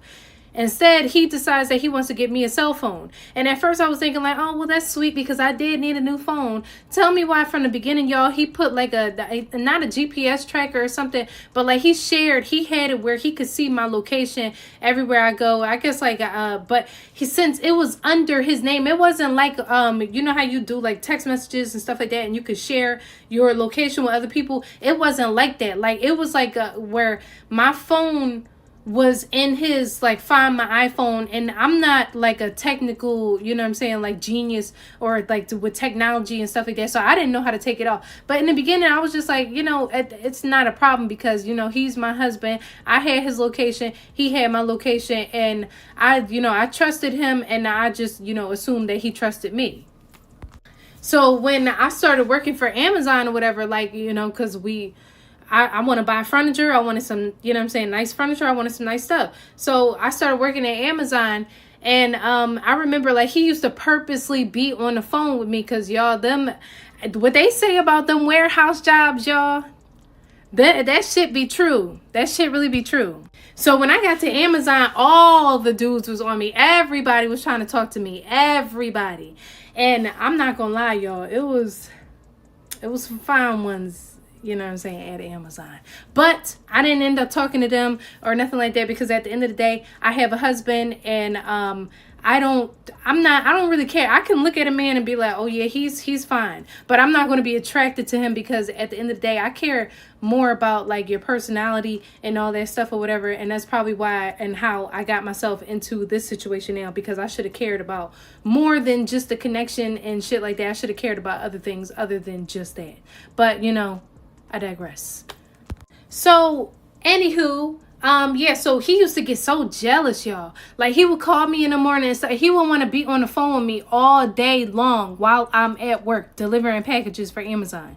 Like, all day long. And then while I would be like, you know, when I first get there and stuff and we having our little meeting before we deliver the packages and stuff, all these dudes used to be coming up to me trying to talk to me and stuff and be like, you know, like just like flirting with me and shit. And then he would be on the phone and he would just be quiet as a mouse, just listening to what these dudes were saying to me and stuff. But like, yeah, like he didn't like that shit at all.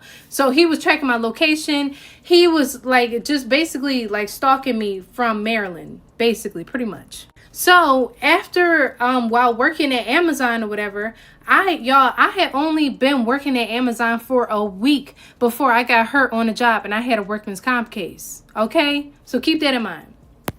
So by this time, it's time for us to move into our apartment because it's September. Well, at the end of September.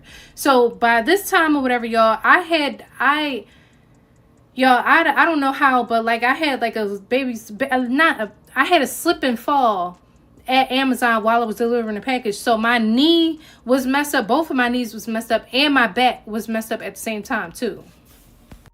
But by this time the apartment is ready and stuff like that. So I had left that job and I, you know, going to therapy and all that stuff or whatever to support my workers' comp case and all of that stuff. But I was doing it from Maryland. So y'all, despite him spending all of that money and stuff like that or whatever, I'm not gonna lie, it just felt good to be back around him and stuff because, you know, like at the end of the day, I love my husband, and I'm not going to sit here and say that I don't love him because at the end of the day, I wouldn't have did all of the things that I did for him, you know, so far if I did not love him. And when you love a person, like sometimes even though they do you dirty, it's kind of hard to just, you know, erase all of those feelings that you have with a person, especially when you have a child with them. Like it's very hard. So with that said, when we moved to Maryland and stuff and all of that, everything was good for the first couple of months and stuff like that, and then until I started noticing a few things, right? So with the job that he had working at the nursing home or whatever, I used to have to take him because, y'all, he can't drive. So I used to have to take him and the baby. And by this point, our daughter is like almost 1 year old and she's chunky. Like, but you know what I'm saying? A cute little chubby little baby, you know. But mind y'all, I got hurt on the job, so my back is messed up and my knees are messed up. So now we back on the driver's license topic, where I'm asking him like, hey, you know, because I had to, like, in the morning, I would wake up at 6 o'clock in the morning with him. And then he would be talking about that man that he don't like or whatever from sun up to sun. Y'all, he used to call me while he's at work to talk shit about this man. And I used to be like, oh my God, like, please stop. Like, but I never told him that because, like I said, I'm trying to be a supportive wife and, you know, whatever.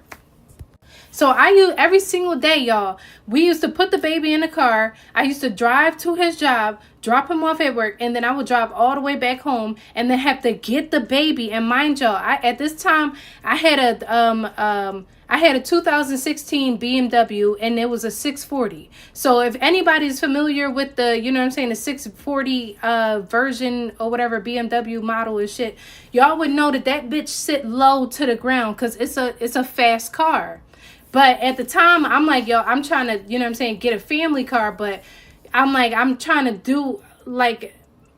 basically make a good decision. Like, I don't want to get into a car where I got negative equity and all of that stuff or whatever. So I was trying to, like, you know, pay down the car a little bit more before I made that decision. All right, y'all. So this video is about to end, and I'm just going to post, you know, tomorrow. And I just hope that you guys continue to follow my story because I know I keep saying it, but I'm telling y'all it's going to get the abusive and the narcissism stuff is finna come up because it happens all at one time. It just crashes down on me all at one time. So I got to give y'all all the details and stuff. And I know. So last video I left off that I had a workman's comp case because I got hurt and I was basically begging him to get his driver's license so that he can drive himself to and from work, just so that I didn't have to, you know, take our chunky little baby out of the car and stuff because it was hard on my back. So all right, y'all. So here's where the story really started heating up. So when we first moved into the apartment, he said that it would be a bright idea for us to put cameras in the apartment. And me, I'm like, you know, like I did want to be able to check up on the baby and, you know what I'm saying, see what she doing. Or he told me that when his family comes over and stuff like that to help us with the baby and stuff, like, you know, we could be able to, you know, like check on our phone, see what's going on, make sure, you know, the baby is being taken care of properly. So he put a camera in the living room, in our daughter's room, and a camera. At first, there wasn't no camera in our room, but it was just a camera, like in the living room, in our daughter's room, and we had a doorbell camera. So, with that being said, when he used to be at work now, so we totally off the other stuff because like he just refused to get his driver's license. Every time I would ask him, can you get your driver's license? Can you please do this? Can you please do that? He would just shut down. So eventually I'm like, you know what? I'm already having in my mind that I don't want to be in this relationship anymore because it just, you don't want to do nothing. Like you just don't want to do shit. So with that being said, he used to like watch me on the cameras. And at first I was thinking like, you know, like, oh, it's just for checking up on the baby. Maybe like, you know, even though we lived in the suburbs or whatever, he made it like, oh, it's for security purposes and all this crap or whatever. So I'm just like, whatever. And I had, he logged me into the account too. So I was able to see, you know, the cameras and stuff too. So with that being said, I'm not gonna lie, y'all. I used to be talking shit about him because y'all know why. Like, listen to all y'all. Do you not hear all the stuff that I'm saying about this man? Of course, I was talking shit. I was talking shit to my mom, my sister, everybody, just asking them like, yo, should I stay in this marriage or whatever and try to make, you know, my family work, or should I just like cut my losses and just leave? So mind y'all, the only blind spots that we had in the house at the time was the kitchen, the bathroom, and my room, basically. So whenever I would be on the phone, at first I used to go into my room, you know, like sit on the bed and, you know, just talk a little bit of shit. Because I knew that he was like, you know, listening, because he like throughout the day, he would call me when he know that I'm not doing nothing or whatever. He would look at the camera and be like, oh yeah, she not doing nothing. I'm finna call her and complain about this man that I don't like at the job. Because he used to call me every single day, talk to me like, do your work, bro. Do your work. Stop calling me. I'm already dealing with the baby and stuff, like, you know what I'm saying? Like, because I used to be a stay-at-home mom. So focus on your job and, you know what I'm saying, talk to me about whatever when you get home. So I've noticed one day that like what happened? Yeah. So I was talking on the phone, and I like he used to be watching me, y'all. So every time I get on the phone or whatever, he would be he would be sitting at work with his camera or whatever. I don't know. I'm just assuming that this is what he would be doing, and he would just be watching what I was doing. So every time I would talk on the phone, mind you, the cameras, you can hear everything too. So I used to go into my room and, you know what I'm saying, do my shit talking and all of that. So then tell me why after I would get off the phone and come back into the living room and stuff to, you know, watch TV or, you know, be with the baby and all that stuff or whatever, he would call me and be like, why you go into the room to talk on the phone? Why you ain't talk on the phone in the living room? Like, duh, dummy, I don't want you to be in my business. That's why I'm going into the room to talk on the phone. Like, what? So then after that, he decides to buy an extra camera and puts it in the room, in my room, so that he could watch me, so that I can't, so at this point, I can't even go, if my mom or my sister or anybody calls me, I can no longer go into the room in the house where I live at to talk on the phone. I can't even talk on the phone in the house, period. And if I do want to do it, I got to do it either in the bathroom or in the kitchen because he's watching my every move. Mind you, at this point, and then when I leave the house, he has a tracking device on me, like on my phone. So it's like you're tracking my whereabouts. You know where I'm going. Not that I have a problem with that, but at this point, it's becoming like I'm with a stalker. Like, you know. So then I would tell my family about it. Like, yo, he's putting up all these cameras and stuff. Like, you know, it's really getting out of hand at this point, and it's really making me feel uncomfortable. So then, like, at this point, y'all, the relationship is getting real hostile because, like, he's not, I'm asking him about the driver's license. He's refusing to get it. Then, oh, let me tell y'all this. So then we was getting into an argument because that job that he refused to come to California to help me drive from California back to Maryland, he up and quit that job, y'all. They gave him a promotion. They gave him a promotion from $20 an hour to $50,000 a year. And they told him that if you do a good job, you know what I'm saying, within that year, we're going to raise your pay or whatever to $60,000 a year. Y'all, as soon as he went through the whole process, but all the interviews and everything like that. And then once they told him, yeah, you hired, you're the director of maintenance now. That's when he decided, yeah, I'm not showing back up to work no more. I'm just not going to come. So then at that point, they're like, oh, you know, because they're desperate. So they're begging him to come back to work. They were calling his phone. They were like, his mom worked at the nursing home as well. So they were harassing his mom. Like, when is he coming back? Did he know what happened to him? Like, we really need him. Then they even got to the point where they started calling me, asking me, leaving messages on my phone. Like, where's he at? Can he please come back? We just want to talk to him. So then they put a job posting up saying that, like, they were trying to, like, you know what I'm saying, he could have negotiated with them for a higher, you know, salary. Because when they put up the job posting on Indeed, they said that they was trying to pay somebody $65,000 to $75,000 a year. So I'm like, yo, they're desperate. They really want you to come back. You can negotiate, like, tell them, like, hey, I don't like the conditions or whatever, but I'm willing to come back if you guys, you know what I'm saying, raise my pay.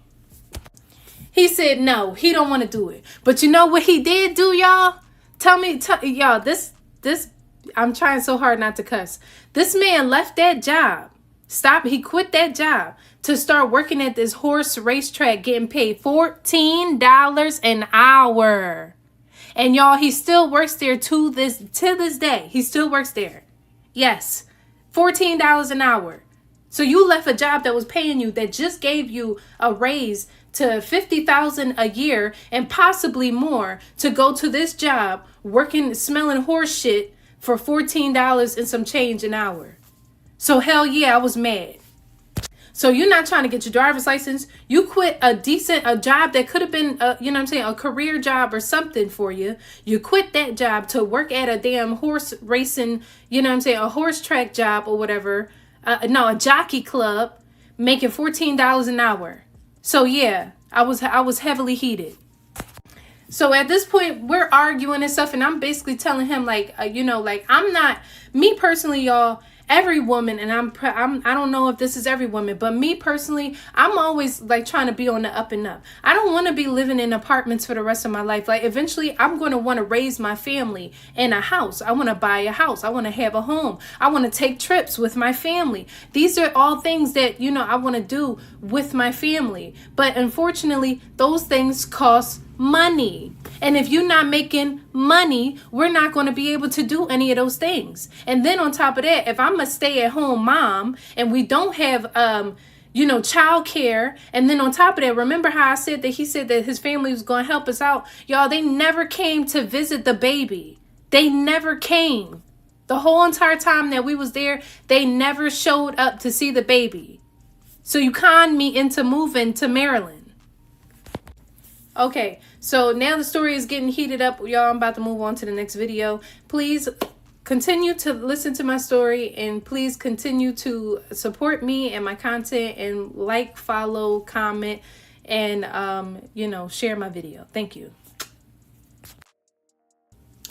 This is part 12 of how I made the biggest mistake of my life by marrying and having a child with my soon-to-be ex-husband, who is a narcissist and abusive. Now, in my last video, I don't know what's going on, but apparently it's under review right now, so they're probably going to take the sound down. But in the last video, I stated how he was stalking me. When he put cameras all around the apartment just so that he could watch me all day long, listen to my conversations, see what I was doing all day long. And he also had a tracker on my phone as well. And he would just try to listen to my conversations and, you know, everything and some more stuff. So yeah, I was also mentioning how he left the job. They just gave him a promotion from $20 an hour to $50,000 a year, and he quit. He just chose not to show up right after he got the promotion. He didn't even get any of the benefits of the promotion or nothing. He just decided he didn't want to show up. Instead, he got a job working at this jockey club smelling horse poop for $14 an hour. Also, I mentioned how he conned me basically into moving to Maryland, because in the beginning he told me that his family really wanted to see the baby and come over and all of this stuff, and they never came to visit the entire time and duration that I lived in Maryland, me and the baby. So things started getting a little heated because he just wasn't doing anything like I said in the last video, which is under review right now. I told him, you know, that like I want better, more for our family. Like I don't want to raise my family in an apartment. I want a house, because that's how I grew up. I want a house, and I want to be able to take trips as a family, and we need money. And how are we going to, you know what I'm saying, do those things if I'm a stay-at-home mom and you're working at a racetrack for $14 an hour? How's that possible? Then on top of that, he's still refusing to get his driver's license. So by this point, I'm calling my family and I'm asking them like, hey, do you think it would be a wise decision, or would I be wrong if I decided to ask him for a divorce, like, you know, asking for myself? So yeah, y'all, it was a lot of tension just building and building and building, because after a while, I stopped, like, I just got tired of asking him, you know, to do the simplest stuff. Like, I just stopped, you know. It is what it is at this point, you know, because I already had in my mind that I was leaving. So then so not only was he not trying to get his driver's license and he quit that job to work at the new job, but then he just stopped doing stuff around the house. Like he already wasn't really doing much. Like literally the only thing that he was doing was taking out the trash. Y'all, he stopped taking out the trash, and the dumpster was right across the street. We lived on the first floor. We had a parking spot right in front. Like, it was perfect, real nice. And the dumpster was right across the street. It was not far. It maybe take like 10 steps to, well, yeah, not really 10. I say like 20 steps to get to the dumpster. Like, it was not far. And he refused to take out the trash. Then he started talking about, oh, I have anxiety and I'm going to take the trash out at night. Then, because he didn't like, he don't want people seeing him during the day. take out the trash. So instead, he like, yeah, I'm gonna take it out at night. The night would come, he wouldn't take it out. He'd be like, I'll take it out tomorrow. Then tomorrow would come, I'll take it out tonight. Then that night come, I'll take it out tomorrow. It would be the same thing. The trash would be sitting and building up, piling up by the front door, and he just refused to take it out. Then he would get upset with me because I would keep asking him like, baby, can you please take out the trash? Baby, can you take out the trash? It smells a little bit in here. Can you please take out the trash? Can you please take out the trash? And he'd be like, yeah, I'm going to do it on his game, just playing. Never does it. Just never take out the trash. So I'm like, yeah, I'm definitely leaving this dude. Definitely. So then one day, I know y'all probably going to be like, well, why didn't you just sit down and have a conversation with him about it? So I did. I had a conversation with him like, hey, these are my dislikes. I don't, like how I feel like you're watching me all day long. I don't like that. I don't like how you're refusing to get your driver's license, and you promised me he been promised me that he was going to get his driver's license. You're not doing it. Then on top of that, you said that this racetrack job or whatever that you got was going to be temporary, and it's looking like it's not going to be temporary because he actually enjoyed working there because he didn't do anything. He got to watch Breaking Bad all, the whole entire time that he was at work. So he like, yeah, I got, I'm feeling that. I got to catch up on my shows and stuff. Like he's not, it's looking like he doesn't want to get another job. So I brought up the fact that if things don't change for me, but I'm sorry, but I'm just going to have to, I'm going to have to leave. Like, I don't think that I can continue to be in this relationship, and you're not doing what you need to do as a husband, as a provider, and a man. Like, you're just not, you're not standing on business. You're not doing none of the stuff that you said that you was going to do. What does he do when I start having this conversation with him, y'all? Take a wild guess. He starts crying. He starts playing the victim. He starts, oh, I can't, you're going to divorce me? You're going to leave me? Oh my God. And I'm over here trying to, because it just be like every time I would bring up something, or even every time I would cry about something that is really upsetting me and I'm really passionate about, he would start crying.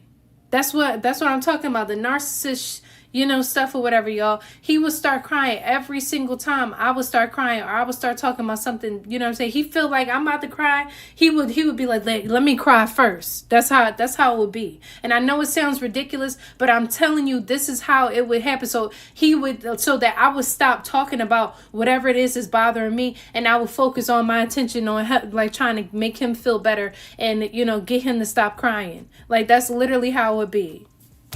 Y'all, at this point, I felt like I got a daughter and a son. Like, that's really how I feel, because I'm like, I got to keep on telling you, get your driver's license. I got to keep on telling you, take the trash out. I got to keep on telling you all these things. And then you know what I'm saying, getting annoyed with me because I'm like, hey, can you do this? Can you do that? And you're just not doing it. So at this point, y'all, we start arguing. We're starting to argue, and and our arguments never consist of name calling or anything like that, but it was starting to get there. Like it was starting to get there. So every time we would have an argument, y'all, he would take the footage from the cameras and send it to everybody that he was cool with. He would send it to his brother, his stepbrother. He would send it to his mom. He would send it to probably the other friend that lived in the same complex as us. He would send it to everybody and try to demonize me and make me look like I'm a bad person or something like that. And then when I try to send the footage to show what really happened to my family, then he logs me out. I don't got no more access to the cameras. So now I cannot see what's on the cameras at all. Like, when I leave the house, I can't log on the cameras and see what he doing with the baby and all that stuff. But when I leave the house and when I come in and go on and stuff like that, he can see whatever it is that I'm doing.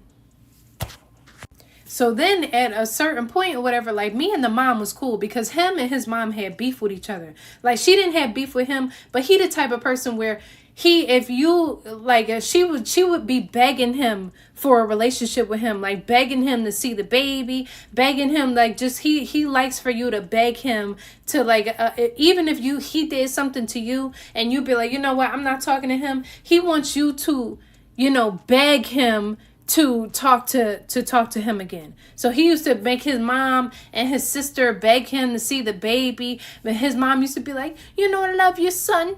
You know, I love you so much, son. I don't know why you treat me this way. You know, I love you, son. I know it's funny, but like, I was there and I used to have to tell him, like, hey, yo, stop talking to your mom like that. But he somehow, in some way, got me, you know what I'm saying, like the whole family. And mind you, I don't have no family in Maryland at all. Like, so his family, and I didn't have no friends either. So his family and him were the only people I had. So he basically, like, was just isolated me by sending them these videos of me and him arguing. They would take his side because his mom desperately wants to be you know, cool with him. And y'all, I'm gonna pick this up in the next I'm talking about I'm gonna pick this up in the next video or whatever. So please continue to listen to the story, like, comment, follow, and it's getting heated. All right, this is part 13 of how I made the biggest mistake of my life by marrying and having a child with my abusive / narcissistic ex-husband. All right, y'all. So in the last video, I left off by saying, like, how he was basically turning his whole entire family against me. And he don't even fuck with the family because he been talking hella shit about his entire family and everything like that. And yeah, they don't even know, but hopefully if they ever watch this video, he don't fuck with y'all. He said Shamar got a little ass penis. Who else? And he don't like him. Shamar be cheating on his fiance. He be smashing all these girls without a Jimmy hat. Yeah, from Facebook. Yeah. And he don't get checked. And when he went out for his grandma's funeral in Jamaica, he smashed this nasty girl. And he was scared that he almost gave an, you know, ST to his fiance. And she has no clue. And the mom, her husband be cheating on her all the time. And the husband be splurging and buying all this stuff for all these side chicks and stuff. And yeah, he just be cheating on the mom, and the mom knows. And I know everybody's business because guess what? He was talking about y'all, and he don't like y'all. So while y'all over here ganging up on me, you need to be looking at him because, yeah, I know all about all y'all. But anywho, so while he was doing that stuff or whatever, and they're basically choosing his side, especially his mom, because she desperately wants her son to not be mad at her and, you know, whatever. I'm basically all alone in Maryland. So I'm just like, y'all, I'm telling y'all, I was really trying, because I don't want to be that mother that when my daughter grows up and she'd be like, you know, blaming me for the reason why she don't have a good relationship with her father, or blaming me for the reason why our marriage broke up, you know, like our marriage didn't work. Like, I don't want her to blame me because her dad be like, well, your mom said that she wanted a divorce, your mom did this. So I really was trying to make our family work, y'all. I really was trying to, because I don't, like, you know, I'm like, we married, we have a child together. I wasn't raised in a 2-parent household, so I want my daughter to be raised in a 2-parent household. But it was just so toxic, y'all. So months go by or whatever. By this time, it's the summer. So I had my grandmother passed away last summer around this time.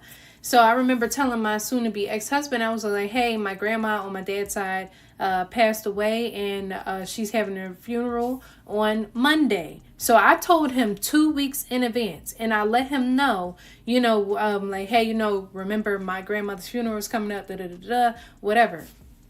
So in the beginning, he was trying to tell me, like, I shouldn't be going to my grandmother's funeral because he was like, oh, you guys didn't have a close relationship anyway, so why are you even going to her funeral?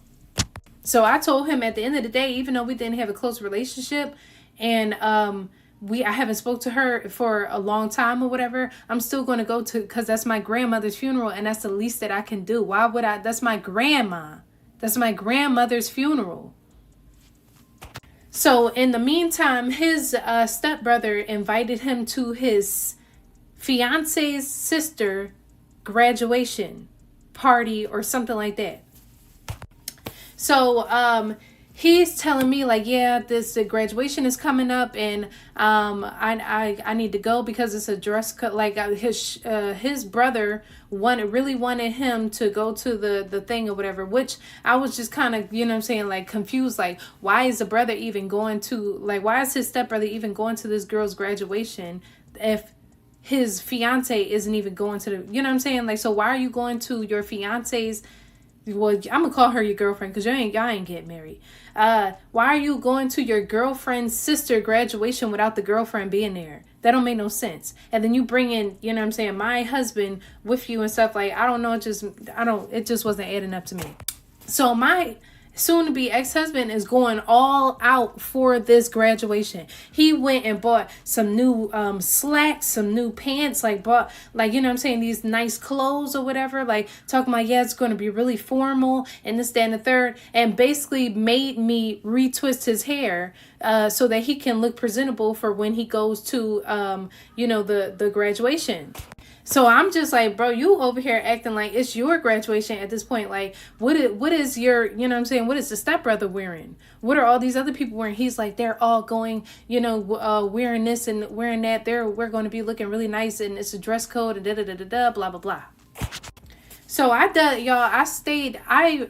around this time, I really wasn't getting no sleep because the baby, she kept waking up in the middle of the night. And then on top of that, I'm not like a professional twister, like, you know what I'm saying, a loctician. I'm not a professional loctician. So it takes me a long time when I used to do, you know, retwist his hair. So I stayed up, y'all, till like maybe 2 o'clock in the morning retwisting this man's hair.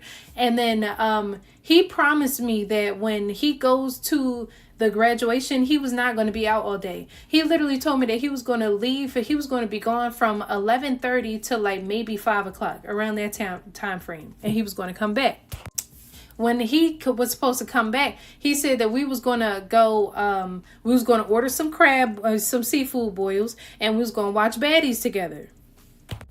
Tell me why this man didn't come home till 8:30, y'all. Did not come home till 8:30. And then when he came home, I was coming back from the playground, you know, taking my daughter to the playground. And when I came back, I see him and the stepbrother. Tell me why the stepbrother got on these ashy pants, these damn pants that he done wore like 1,000 times. And I'm talking about the rips. It was so many rips in the pants. That don't seem formal to me. Then he got Crocs on. You wore Crocs to the girl's funeral? I mean, the girl's graduation? Huh? Then not to mention, he had on a see-through collar shirt on. So you had on a see-through collar shirt, and it had like, I think like palm trees or some type of Hawaiian, like, you know, theme or something like that. And it was see-through, and a wife beater on underneath. So I'm looking at, you know what I'm saying, what the brother had on, because my ex-husband made this whole thing seem like, yeah, it's going to be super formal. I got to go there looking the part. I got to go there, you know what I'm saying, dress to the, you know what I'm saying, to the nines and all of this and that and the third. And so when I see the brother-in-law, I mean, the stepbrother, I'm looking at him like, okay. And then I'm looking at my husband, and I'm like, okay.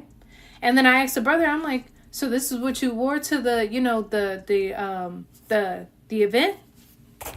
He's like, yeah, this is what I wore to the event. Yeah. And then my ex-husband, my soon-to-be ex-husband, he's looking at me like,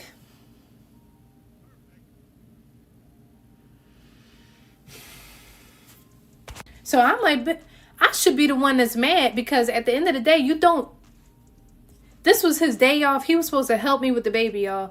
He lied and told me that he was going to come back at a certain time, because the next morning I was driving to Philly so that I can go to my grandmother's funeral. So I was trying to spend some time with him before I left to go to my grandma's funeral. And then mind y'all, I have not had no break this whole entire time from the baby, nothing. And then he was trying to convince me to take the baby to the funeral. I'm like, no, I'm not taking my daughter to, why would I do that? I'm not taking her to the funeral. She gonna stay with you for once. So y'all, I go to that day we got into it.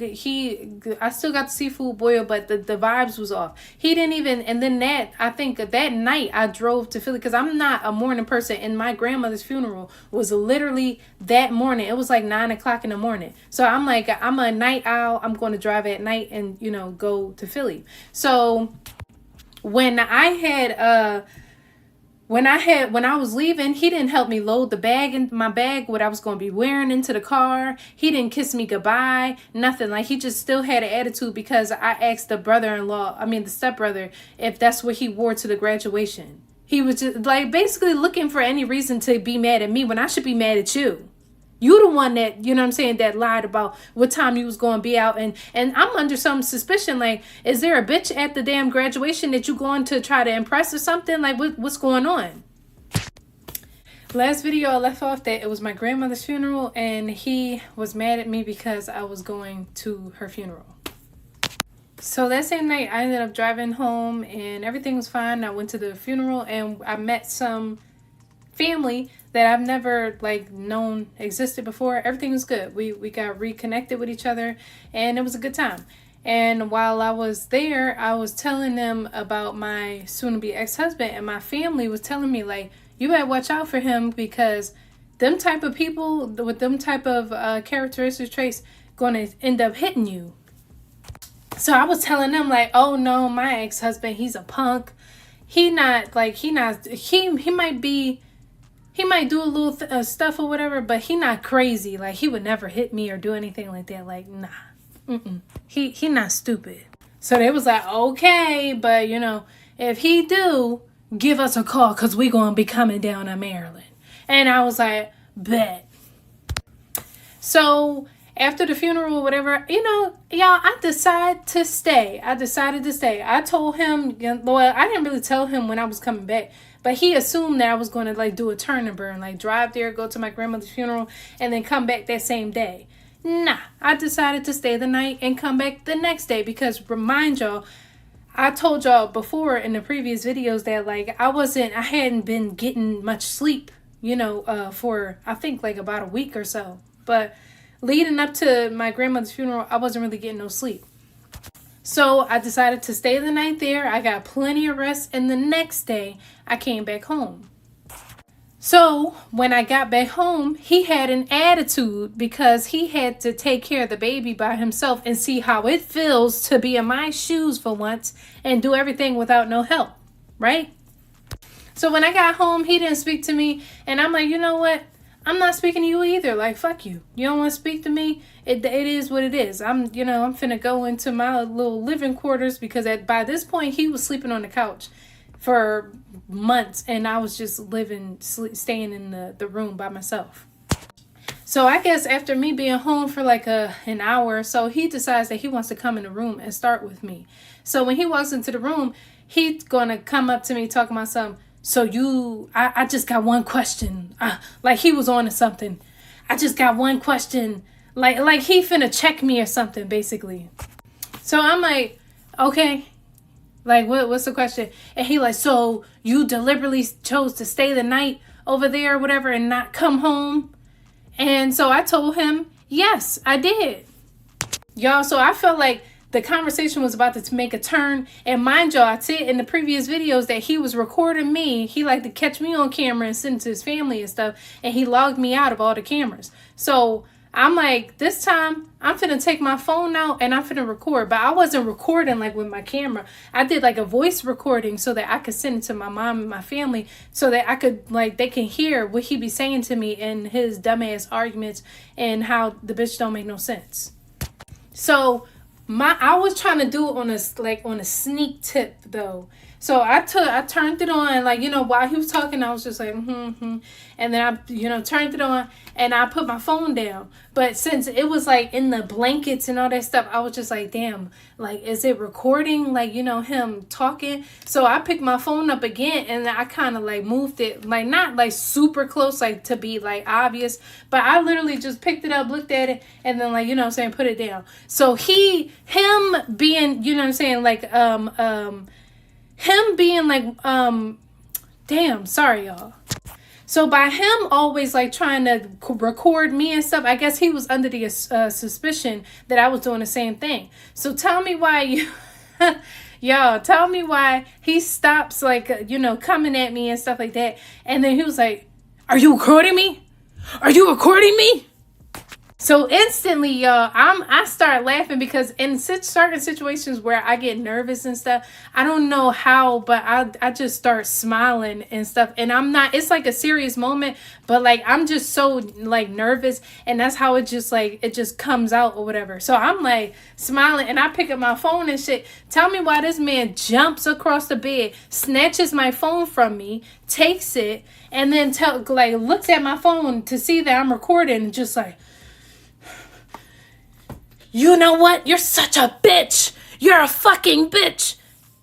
So at that point, I'm just like, whoa. Calm down. Calm down. So then, once he calls me a bitch, y'all, he turns around. And at first, I was just like, oh, they just words. He's just calling me a bitch. Whatever. You know what I'm saying? I don't really care.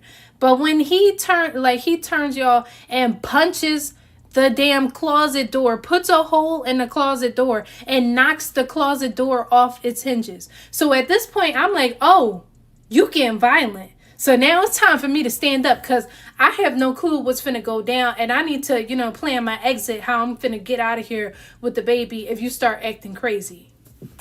So at this point, he punches the door, he knocks it off the hinges, and he's like, he sees that I'm scared at this point. Like, I'm alarmed because I'm trying to de-escalate the situation. Like, okay, calm down. And he like, no, because now I should fuck you up. Now I should fuck you up.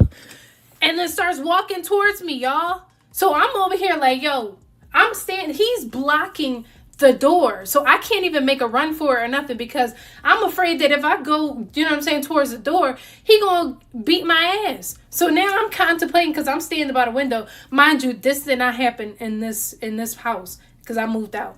But it's kind of like the same setup, kind of. So I'm like standing by the window, like, yo, how am I gonna... I'm not like, when I get nervous, I start smiling. But I'm just like, yo, how am I going to get out of here through the fucking window before he come over here and beat my ass? So then I guess our daughter heard him yelling at me and stuff, and she comes in, y'all, and saves the day. She saved me. She saved me, because he was finna beat my ass. He was really about to fuck me up. And she comes in, and she like, crying, and she comes over to me, and I pick her up, and I'm just like, calm down. So here's where this man, like, he already was crazy before, but here's where it gets crazier. So then after that, like, I pick up the baby and stuff, and then immediately it's like a switch. He starts like, oh, I was just playing. Give me a kiss. Give me a kiss. And I'm over here like, please do not come near me. Please back up. I don't want no problems. Don't touch me. Just, keep your distance, please. So then he's like, I was just playing. I don't know what came over me. I was just playing. It was just a joke, and this, that, and the third, and whatever. So I'm like, you know what? I'm about to, it's a hostile situation. I'm about to leave. So then, y'all, he wasn't even trying to give me back my phone so that I could use the GPS to get me and the baby home.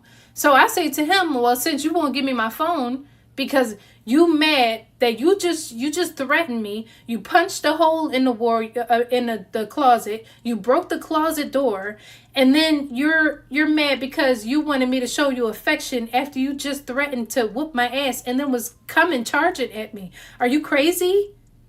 Like, you must be deranged. So then I said to him, like, okay, like, I wasn't finna leave the baby at all. But I'm like, if you're not trying to give me my phone back so I can use the GPS so that I can get to my family, then I'm not about to leave and take the baby with me, and we're in the car without a plan or where we're going to go and stuff like that. I don't even know how to get to the next destination.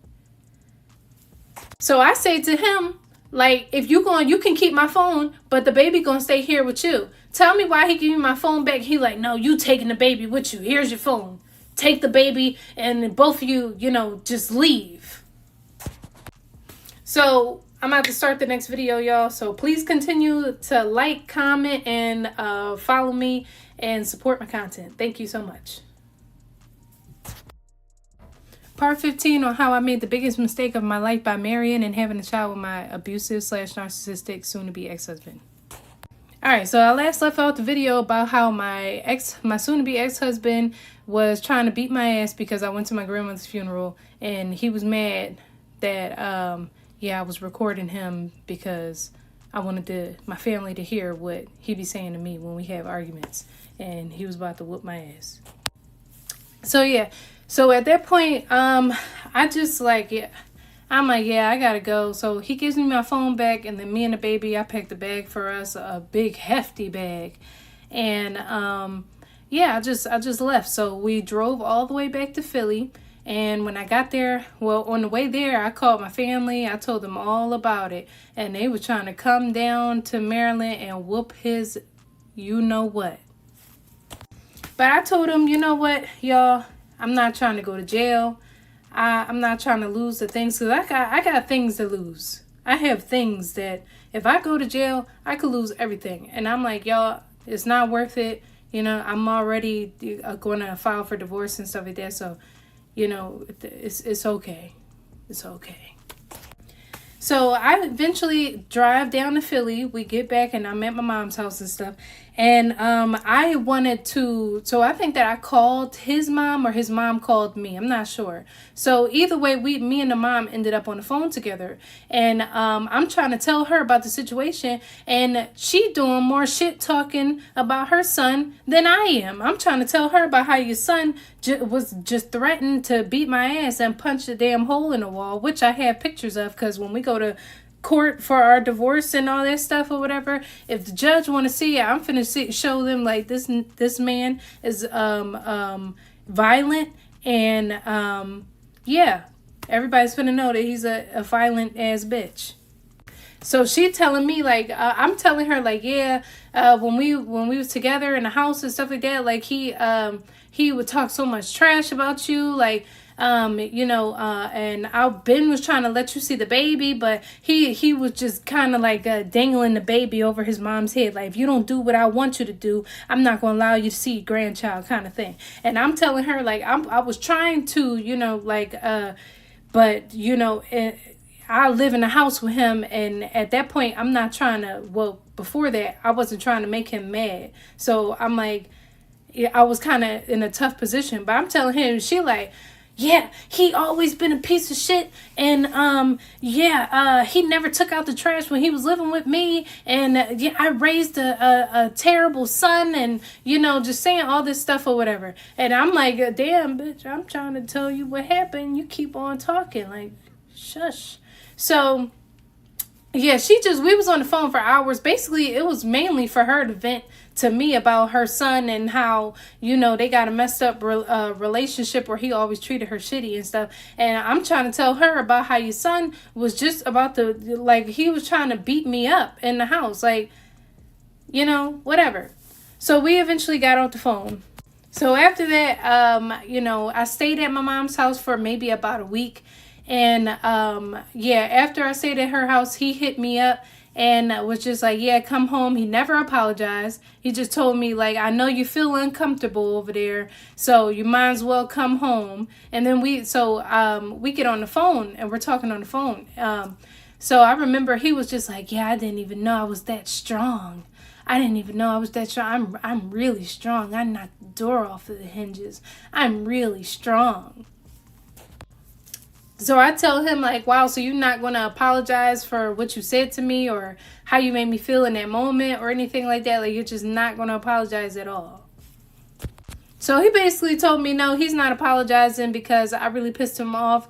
And basically asking me why was I recording him. So I told him so it's okay for you to record me and actually send videos of me. Sometimes I be half naked and stuff, and you sending videos and of me and you arguing and stuff to your family. But me, if I record your voice, now you trying to beat me up. How So, y'all, I know you're probably going to call me dumb or whatever, but yeah, I ended up going back home because that's where my name is on the lease. all of my furniture was in that apartment, and I'm not finna have me and my daughter or whatever sleeping on an uncomfortable couch for, you know what I'm saying, for eternity and stuff, while you living comfortably in, you know what I'm saying, an apartment that's filled with my shit. Fuck no. I'm finna go back to where my name is on the lease and my comfortable, nice Tempur-Pedic mattress is. So after I get back home, yeah, things just never the same. Like it already was like, you know, a hostile situation, but like it just really was just, yeah, we wasn't talking, we wasn't saying anything or nothing like that. But y'all, I know you're gonna see it. This is why I say we listen and we don't judge, because I still was trying to keep my family together. Yes, I knew I wanted to have a divorce. Yes, I knew that I should leave, but I was just, something in me was just like, Naya, just try to save, you know, try to save your marriage. Try to give your daughter this 2-parent household. Try to, you know what I'm saying, see if we can, you know, work this out. Don't give up, you know, just so, you know, easily. So I tried to make it work. And then for like, I think another 2 weeks or whatever, it was just the trash. Like, oh, y'all. Then, so after I went home and the mom had called me on the phone and was talking all that shit about my soon-to-be ex-husband, don't you know this bitch went back and told him everything that I said? And then next thing you know, that she used me as a way to get back cool with him. And they had beef. Crazy.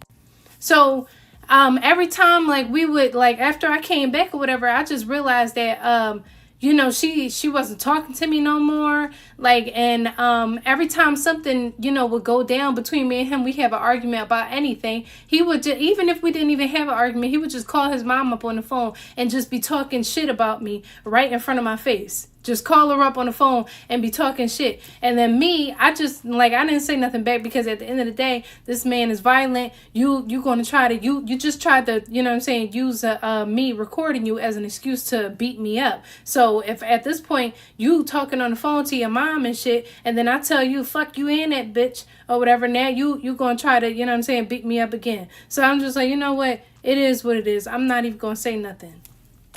So I remember, y'all, this one particular day, and this was the day where I was like, yeah, I had enough. I'm done with this. So this one particular day, his mom and his mom's husband decides that they want to come over to the house. And at this time, y'all, I remember, I don't know if y'all seen the other videos, but I had been like begging him to take out the trash. Begging him. So at this point, I put the trash by the door, and the trash had been sitting by the door, y'all, for 3 whole days. 3 days. And he just refused to take out the trash. So when his mom and his mom's husband came over to the house or whatever, he all hyped, like, to show off this, you know what I'm saying, show off his child, that he don't help me take care of, or not even help me take care of, but you don't even spend time with your own child. But you so quick to be like, look, everybody, look at this baby, look at this cute baby that I have, right? So when they came, and then I remembered, because y'all, I like to fight. I mean, I don't like to, I would try to not to, but if somebody talking shit, y'all, I'm not the type that like to argue and shit. I'm the type to be like, all right, so what you trying to do next? You know what I'm saying? So when the mom came over and shit, I just remember how the bitch was talking shit. Like, you called me on my phone and you was talking all this stuff about him, but now y'all be talking on the phone in front of me. You know what I'm saying? And then I know that the bitch is talking shit just by the response that he's giving her and stuff while they on the phone. So at this point, I got a bone to pick with this hoe. So the bitch come, you know what I'm saying, to the house or whatever, and they, you know, he takes the baby outside. So when he outside with the baby, I took the trash and I threw that shit out there, and I closed the door. So I know that they was just like, ooh, she just took the trash and threw it outside. Like, yeah, bitch, I did. Now say something. I dare you. All right, y'all, I'm finna start the next video. Because now we get into the divorce and another argument and stuff like that or whatever. So please continue to like, comment, and share, support my content, you know. And yeah, I'm thankful for everybody for listening to my story so far. Thank you so much. Part 16 on how I made the biggest mistake of my life by marrying and having a child with my soon-to-be ex-husband. Alright, so the last video I left off that I threw out the trash outside and they was mad because they were like, who's she throwing trash at kind of thing. Like, bitch, I'm throwing trash at y'all. So after that, I go back in the room and stuff because I'm like, yeah, even though it wasn't a lot, but I just feel like I just, you know what I'm saying, like stuck up for myself a little bit. Like, yeah, y'all thinking now I'm, you know what I'm saying, pussy over here and ain't shit pussy about me, period. Only thing is, I don't fight men, but I damn sure fight a woman. I will fight a bitch. But anywho, so I'm in the room, I'm chilling and shit, you know, like, yeah, who did think they is, you know, on my phone. So next thing you know, he comes back in the house or whatever, and he comes into the room, and he's like, you just disrespected me in front of my mom. You just disrespected me in front of my mom. So I guess he thought that I was about to be like, oh no, I just disrespected you in front of your mom, no. It was the exact opposite. I'm like, man, fuck you and your mom, bitch. How about that? Fuck you and that bitch. And tell her I said that shit too. So then he's like, I can't believe you just did that. Don't talk about my mom like that. So I'm like, fuck your mom. Fuck that bitch. Fuck your stepdad. Fuck your brother. Fuck everybody. Fuck all you niggas. Fuck your sister. Who want to get active though? Because I'm tired. You want to get active with me? Get your sister or your mom to get active with me. So then he's like, you know what? I want a divorce. Ugh. So I tell him, bitch, I've been wanted a divorce. Who's going to file? Do you want to file or do you want me to file? Like what do you want? How you want to split up custody? Who do you want to pay child support? Do you want, you know what I'm saying, 50-50? You want joint custody? What you want? How you want to split this up so when either one of us go file or whatever, we could put that shit in the divorce. Like we need to talk about this now because I'm tired of you.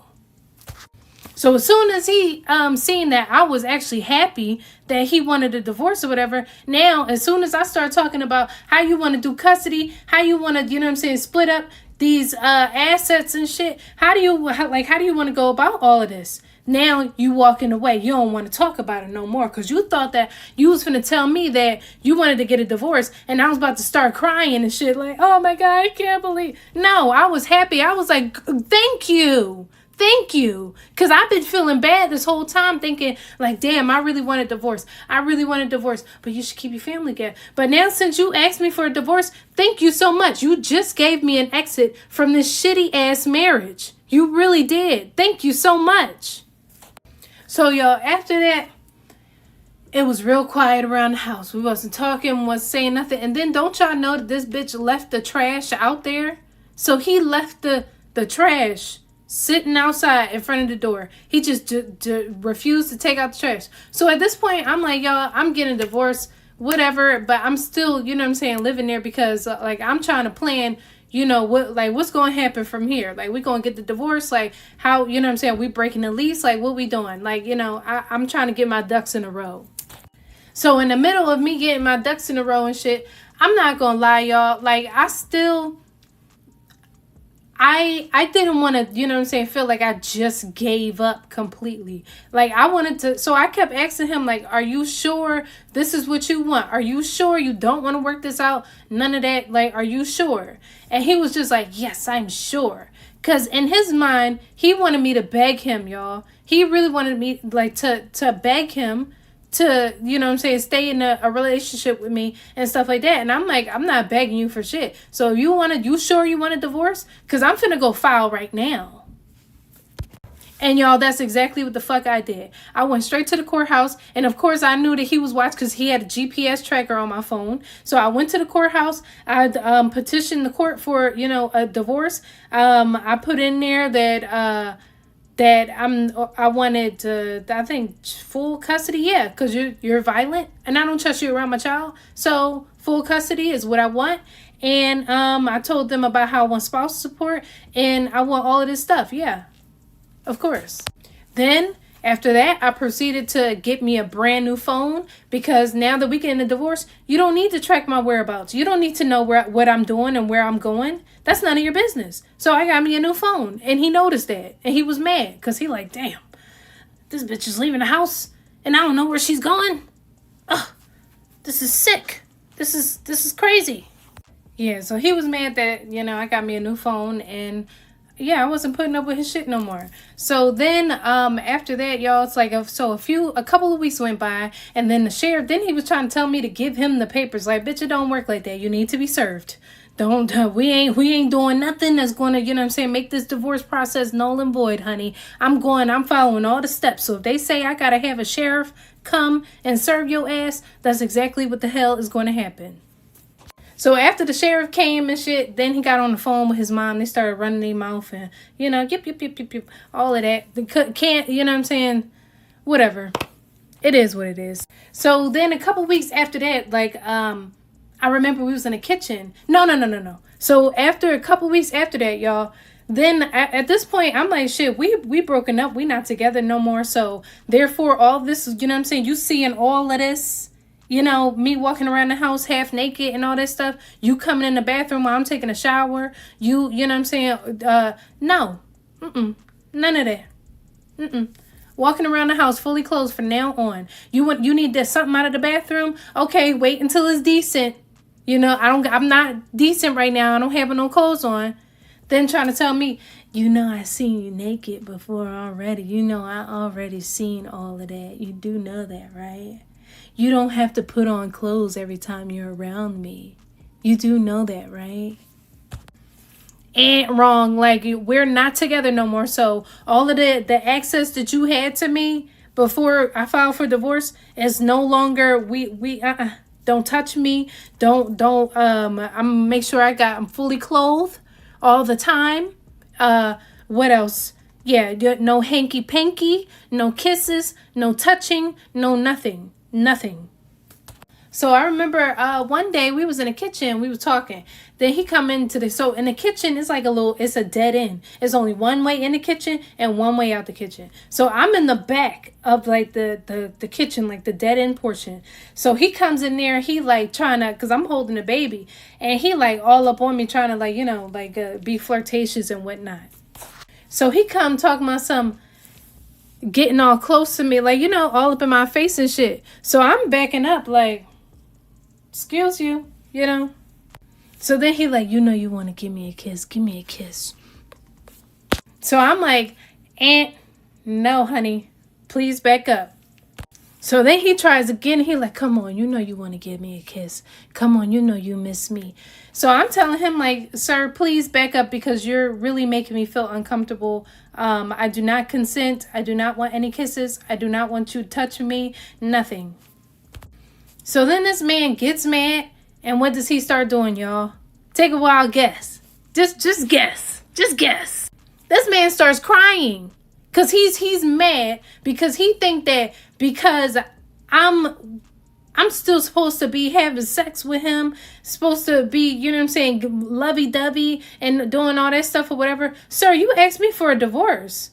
Why are you trying to kiss me and touch me, sir? You said you don't want to be with me no more. Back. So then he's crying to me. He's like, yeah, I just can't believe, that this is happening and blah, blah, blah, blah. And then, and I asked him, like, do you still want a divorce? And he like, yeah, I still want a divorce. And I'm like, okay, well, don't touch me. Don't kiss me. Don't expect nothing sexual out of me. Nothing. So ever since I said that, y'all, he decided that he did not want to help me with the baby no more. He didn't want to spend time with his child anymore. He didn't want to love on his child anymore. He didn't want to do nothing. He's like, oh, well, since you're not, willing to do the thing with me no more, now I'm not giving no attention to my daughter. Now I'm finna take out why I'm mad, because apparently when I call you out your name, and apparently when I threaten to beat on you and stuff like that, that don't faze you. So now how am I going to faze you? I'm going to take it out on my daughter. I'm going to take it out on our daughter, because I know that's the way that it's going to get to you. So yesterday I left off by telling you guys that he wanted to still do the thing with me, extracurriculars, and I told him no because we're getting a divorce, so why are you no. And from there, he decided that he didn't want to help me with the baby anymore. So by this time, I'm like, you know what? I filed for divorce, and he's been served already. So I'm like, I gotta start planning where we're moving to, all of this stuff. So before we had, when I was thinking about moving, I made sure that I created this contract, basically like stating that I was taking the baby because we clearly aren't seeing eye to eye, and I was going to take my daughter and we was going to move for the duration of the divorce. So in the beginning, I feel like when I gave him the contract, y'all, he knew it was like serious. He knew like, damn, she really trying to, cross her T's and dot her I's. Because I'm like, I didn't want to leave without having him sign that contract. And then he calling the police saying I kidnapped his daughter and, like all this other stuff or whatever. So I just wanted to make sure that I made that contract and I had him sign it, because I don't have time for your antics, your BS, none of that. Like, I want to go home and be around people who actually love me and care about me. So in the beginning, y'all, he wasn't trying to sign the paper. I brought him the little contract that I made, and he just refused to sign it, because in the contract, I said that during the separation period, if I need help with the baby, that you agree to, at least provide half for our child. If I'm providing half, you can provide, the other half, like 50-50. So when he's seeing that, he was just like, what is this? Like, I have to pay for this, and you want me to give you money for no reason? Now, me personally, I'm not, I don't ask for nothing. That's probably why I ended up in this situation in the first place. But yeah, so I don't really ask for much. So he already knew that I wasn't really going to be asking him for things unless I really, really need it, because I barely don't even want to talk to you or be around you. So you're definitely not going to hear from me unless you're seeing your child, or or I need something. So then, y'all, he started talking about, I'm not signing this, I'm not signing it. And I was like, well, you want me to leave, right? And he's like, yes. And then I'm like, okay, and you want, like, you know what I'm saying? Like, you want me to leave and get out of here? Like, sign this paper so I can be the fuck out of here. Like, so neither one of us have to look at each other anymore. So then eventually, I'm not going to say like I forced him to sign it, but I was just basically telling him like, either way, I'm leaving. I know that you don't have time to take care of our daughter. And me personally, I don't, trust that you can take care of her. So it's either I leave and I take the baby with me because she would be better off with me, or I leave because you don't want me here and the baby can stay with you. Tell me why he signed the paper. Is anytime it got anything to do with him caring and being responsible for our daughter, he's like, no, you take her. You take care of her. So after that, I remember I had the cable, not the cable, but the internet, and I think the electric bill was in my name, but he was paying it. So he was paying those bills, and they were just in my name. So when I was leaving, I made sure I turned all that shit off, and my dumb ass went back and told him, because I felt bad for him. But then I was just like, but she don't feel bad for you, so what the fuck?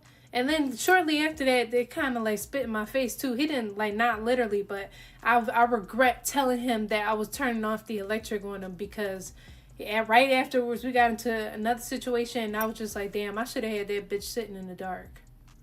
But I'm just a good person. But not no more. I'm not being a good person no more, y'all. I'm about to be pure evil. Because being good to people don't get you nowhere. It don't.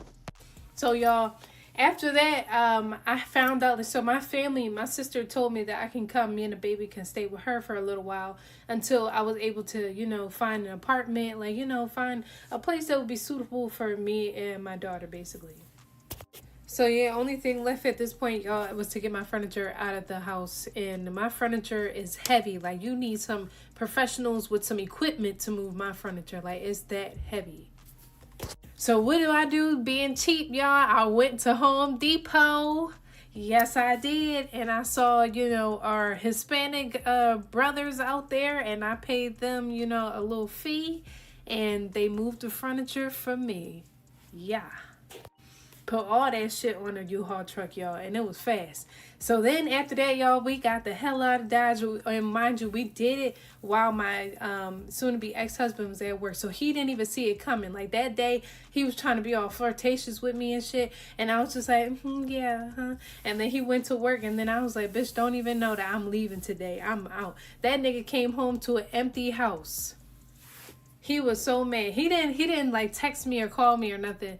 But like when we finally got on the phone after that, y'all, he would not stop talking about it. We talked for the first time after that. It was like, I want to say like 5 months later, and it was my daughter's birthday.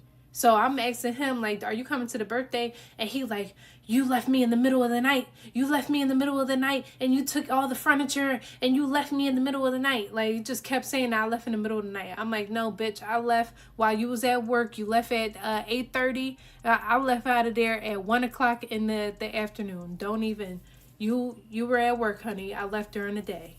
But you mad.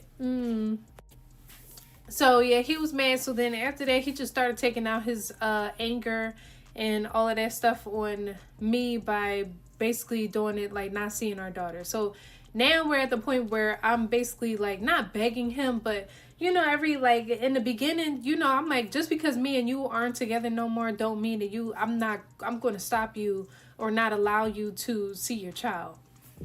Don't y'all know this man was telling everybody that I'm not letting him see his child. And I'm like, bro, are you serious? Y'all, I would text this man. The whole time, he would never text me back. But I would text him and tell him like, hey, damn. Well, y'all already knew. But, you know, I would tell him like, hey, our daughter she just got sick. She had RSV, y'all, COVID, 3 ear infections back to back. And I was telling him because she just kept getting sick once she started daycare. So I told him all this stuff. He never texted me, and she had pneumonia. But when I told him all this, y'all, he never texted me back. He never responded.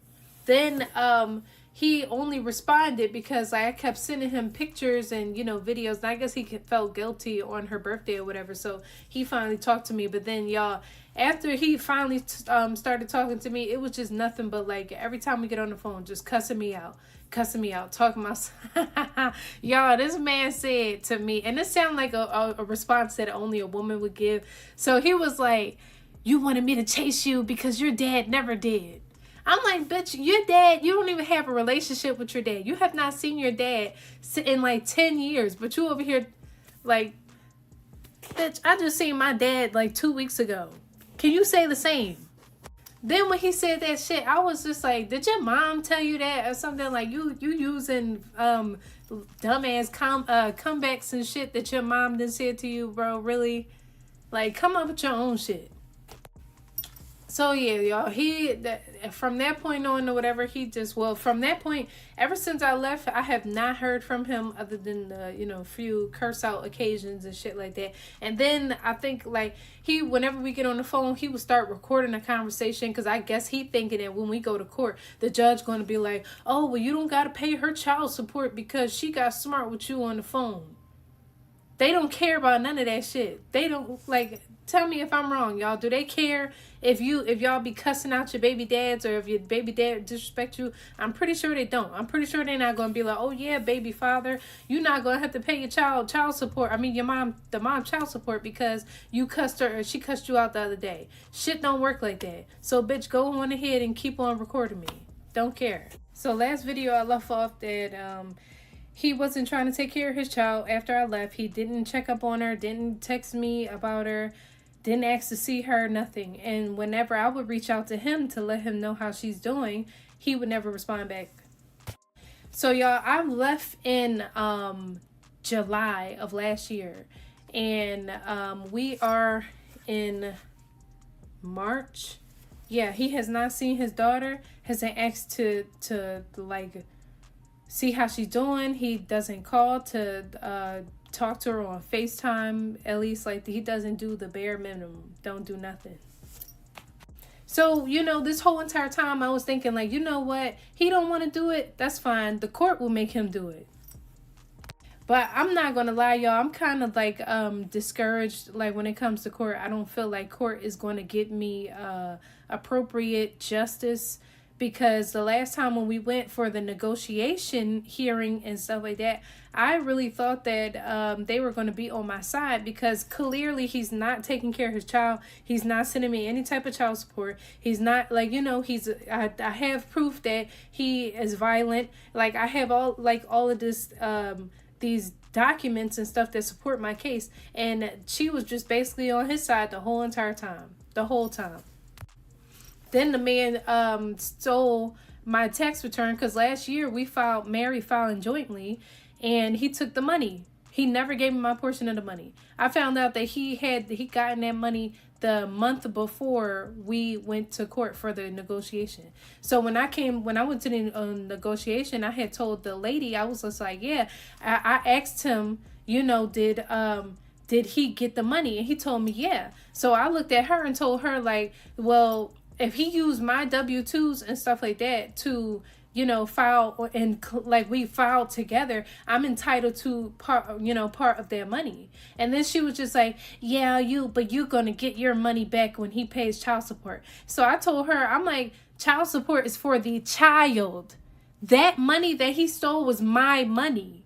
He stole from me. He owes me that money. Whatever money that he gives me for child support is going to be used for the child. So what are you talking about?